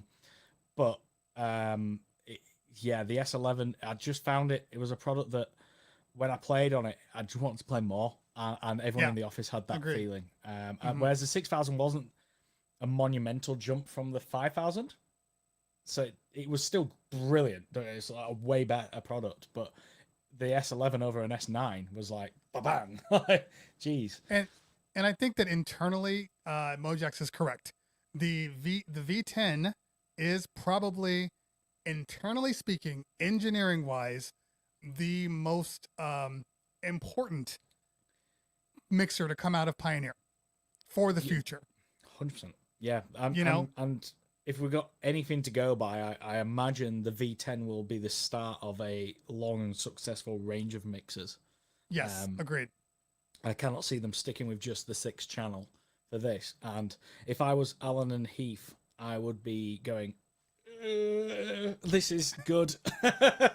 Maybe I need to play differently, of course, with the Model 1. Like, everyone forgets about that mixer, but that is another superb mixer that the V10 has taken a clear aim at, and in a lot of ways I would say is a nicer unit. And yeah, I do like the V10. I'm not too sure on the LF. I don't know why is it, can anyone answer to me why the LF is more money? I've not got an answer for that. Why is it more expensive? Mojax, you'll know. Why is it more expensive? Why is it more expensive? It's removed an item, not gained one. Yeah, it's also interesting though, because like speaking of more money, because you have yes, I know you don't get the cool boot up screen of the S. I know, but you're right. SE. Yeah, for a paint job, it's expensive. Yes. I think it's just more desirable. Remember the rain, the Z Trip edition, where you're just like, it's purple. That's it. That's all I'm getting. Yeah. Give me something else. I think you're right there. I think that DJ companies know that we want things that aren't going to be around forever. It's like, Serato timecode vinyl. Yes, you could buy a standard color one, or we'll do a limited edition one. Yes, we'll do a limited edition that orange one. I want that orange one. I'm a little annoyed right now because mine didn't come with vinyl, so it's just sitting here. But I'm like, oh, that orange would be wonderful. Yeah, I'm an orange guy. But well, I like it. It's a crossfader like color of choice. If you ever look at our website, orange and black, black, white, and orange. That's our colors as well. Soundbox 2 speaker. So Soundbox 2 is the older one, so that's not got the wireless features in it. They're still stupidly loud, and they're built like tanks. They do last. Look after your batteries and they'll last. And even if your battery dies, you can buy a new one. Here's your answer. Thank you, Mojax. Now, and what we all want to know is, when's a rotary coming? That's all. No one wanted a long fader. Everyone wanted a rotary. Like, let's face it, rotary mixers. I don't think. There we go. Phil's reading my mind. Yeah, I don't even think that they should have. They shouldn't release it as different products. They should just be almost like modules, and you choose which one you want. You know what? When you look at the difference and you see that it's literally that front panel, I did think that myself. I thought you could just unbolt that and buy a different, and drop it in. And if that was the case, you could argue that the LF would be the base model, and then you could upgrade to have a crossfader or upgrade to have a rotary. That would have made more sense to me. But I don't work in DJ price points. I just say if I like it or not. But I think, a rotary, an RF. I think Pioneer got to know that that's got to be on the horizon. Surely, that's got to be there. Surely. Hey, Wonderland Events. You want me to just send you my address so you can ship those to me? Oh, you might be getting some. You might be getting some. If anyone's got any Red Bull Mark 7s, James Holland, Crossfader, Whitehall Road, Leeds. Anything Red Bull, I'm there. I absolutely love it. So, James, DJ Holland, this has been a fantastic conversation that has gone a long, long time and appreciated. And I probably would stay on longer, but my wife's taking her car to get service and I have to pick her up. So that's the only reason why I'm even getting off right now. Don't leave her waiting, because you've got some Hallmark movies to watch, sir. Hallmark movies all day long, all day. Mate, enjoy. We've been in like a wind tunnel right now because I live in. See me in the Santa Ana winds are kicking up like crazy. I'm hoping that it'll blow out the cable, and then we'll have to watch like. Well, if not, just go before you go pick her up. Just pull the cable down and say it did. Sorry, babe. Oh Cable's well. Down. All right. So listen, ladies and gentlemen. What I need you guys to do is put the ones in the chat. Don't put the ones in the chat.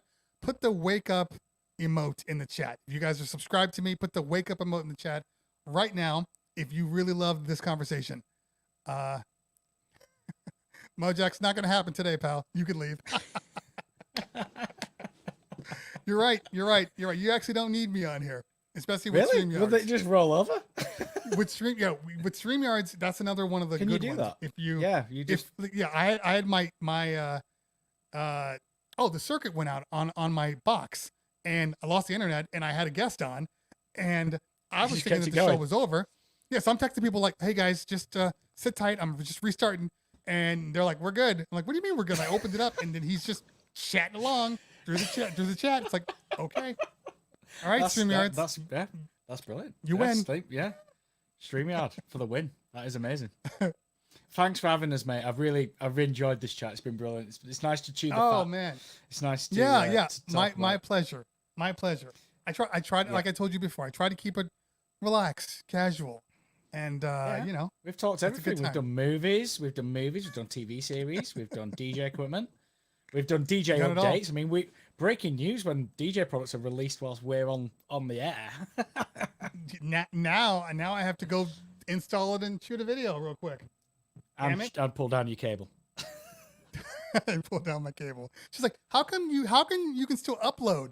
Oh, good question. Really good question. Yeah. So thanks to everyone in the chat as well. The comments have been class. We are going to raid Angie V because we have not raided Angie V yet. And she was on the show a couple weeks ago. So we're going to raid her just because, that's what you do. That's the good thing about the Twitch community is we take care of everybody. So Mumble Hotspot. Yeah, right. Not where I live. Upload would be a killer. Okay, so let's set this raid up while we are chatting. And that's perfect. And let me get the stream on because, by the way, ladies and gentlemen, for anybody that is wondering, on Wednesday, I got the world famous Beat Junkies DJ Shortcut will be on Wednesday. So make sure you are on the channel for that because that's going to be. Guests just keep coming. They just keep getting better and better in quality. I try, man. I try. I find that it's just easiest just to ask, and then keep asking and keep asking, and sooner or later, people will say yes. you only have to ask me once. I was like, yeah, now let's go now. I'm like, I got to fill up my week. Are you available? Monday. Let's go. So thank you so much for being with me today. I appreciate you. And hey, we'll have to do this again sometime. And and show your guys that I don't mean any harm. Let them know. Oh no, we'll get them on. We'll get them on, mate. We'll have to. Like I say, I'll babysit for them, and then they can come on. Thank you.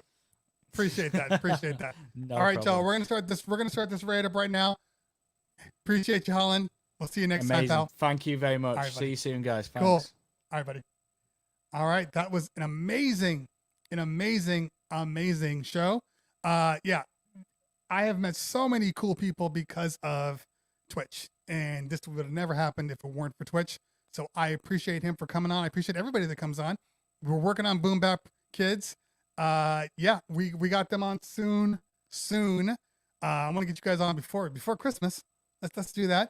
And we're gonna raid Miss Angie V just because it needs to happen. She's fam now, so we're gonna raid her. And for everybody else, catch it on the replay. If you're subscribed, you can watch the replay. If not, we'll see you guys next Wednesday. Let's do it, Boom Bap. Next Wednesday, and it may be Angie's birthday, so let's go hit her up now. All right, y'all. Enjoy your day, and I will see you probably later to do a pop-up because I got to review the new update because that's what I do. All right, we'll see you soon. Peace out.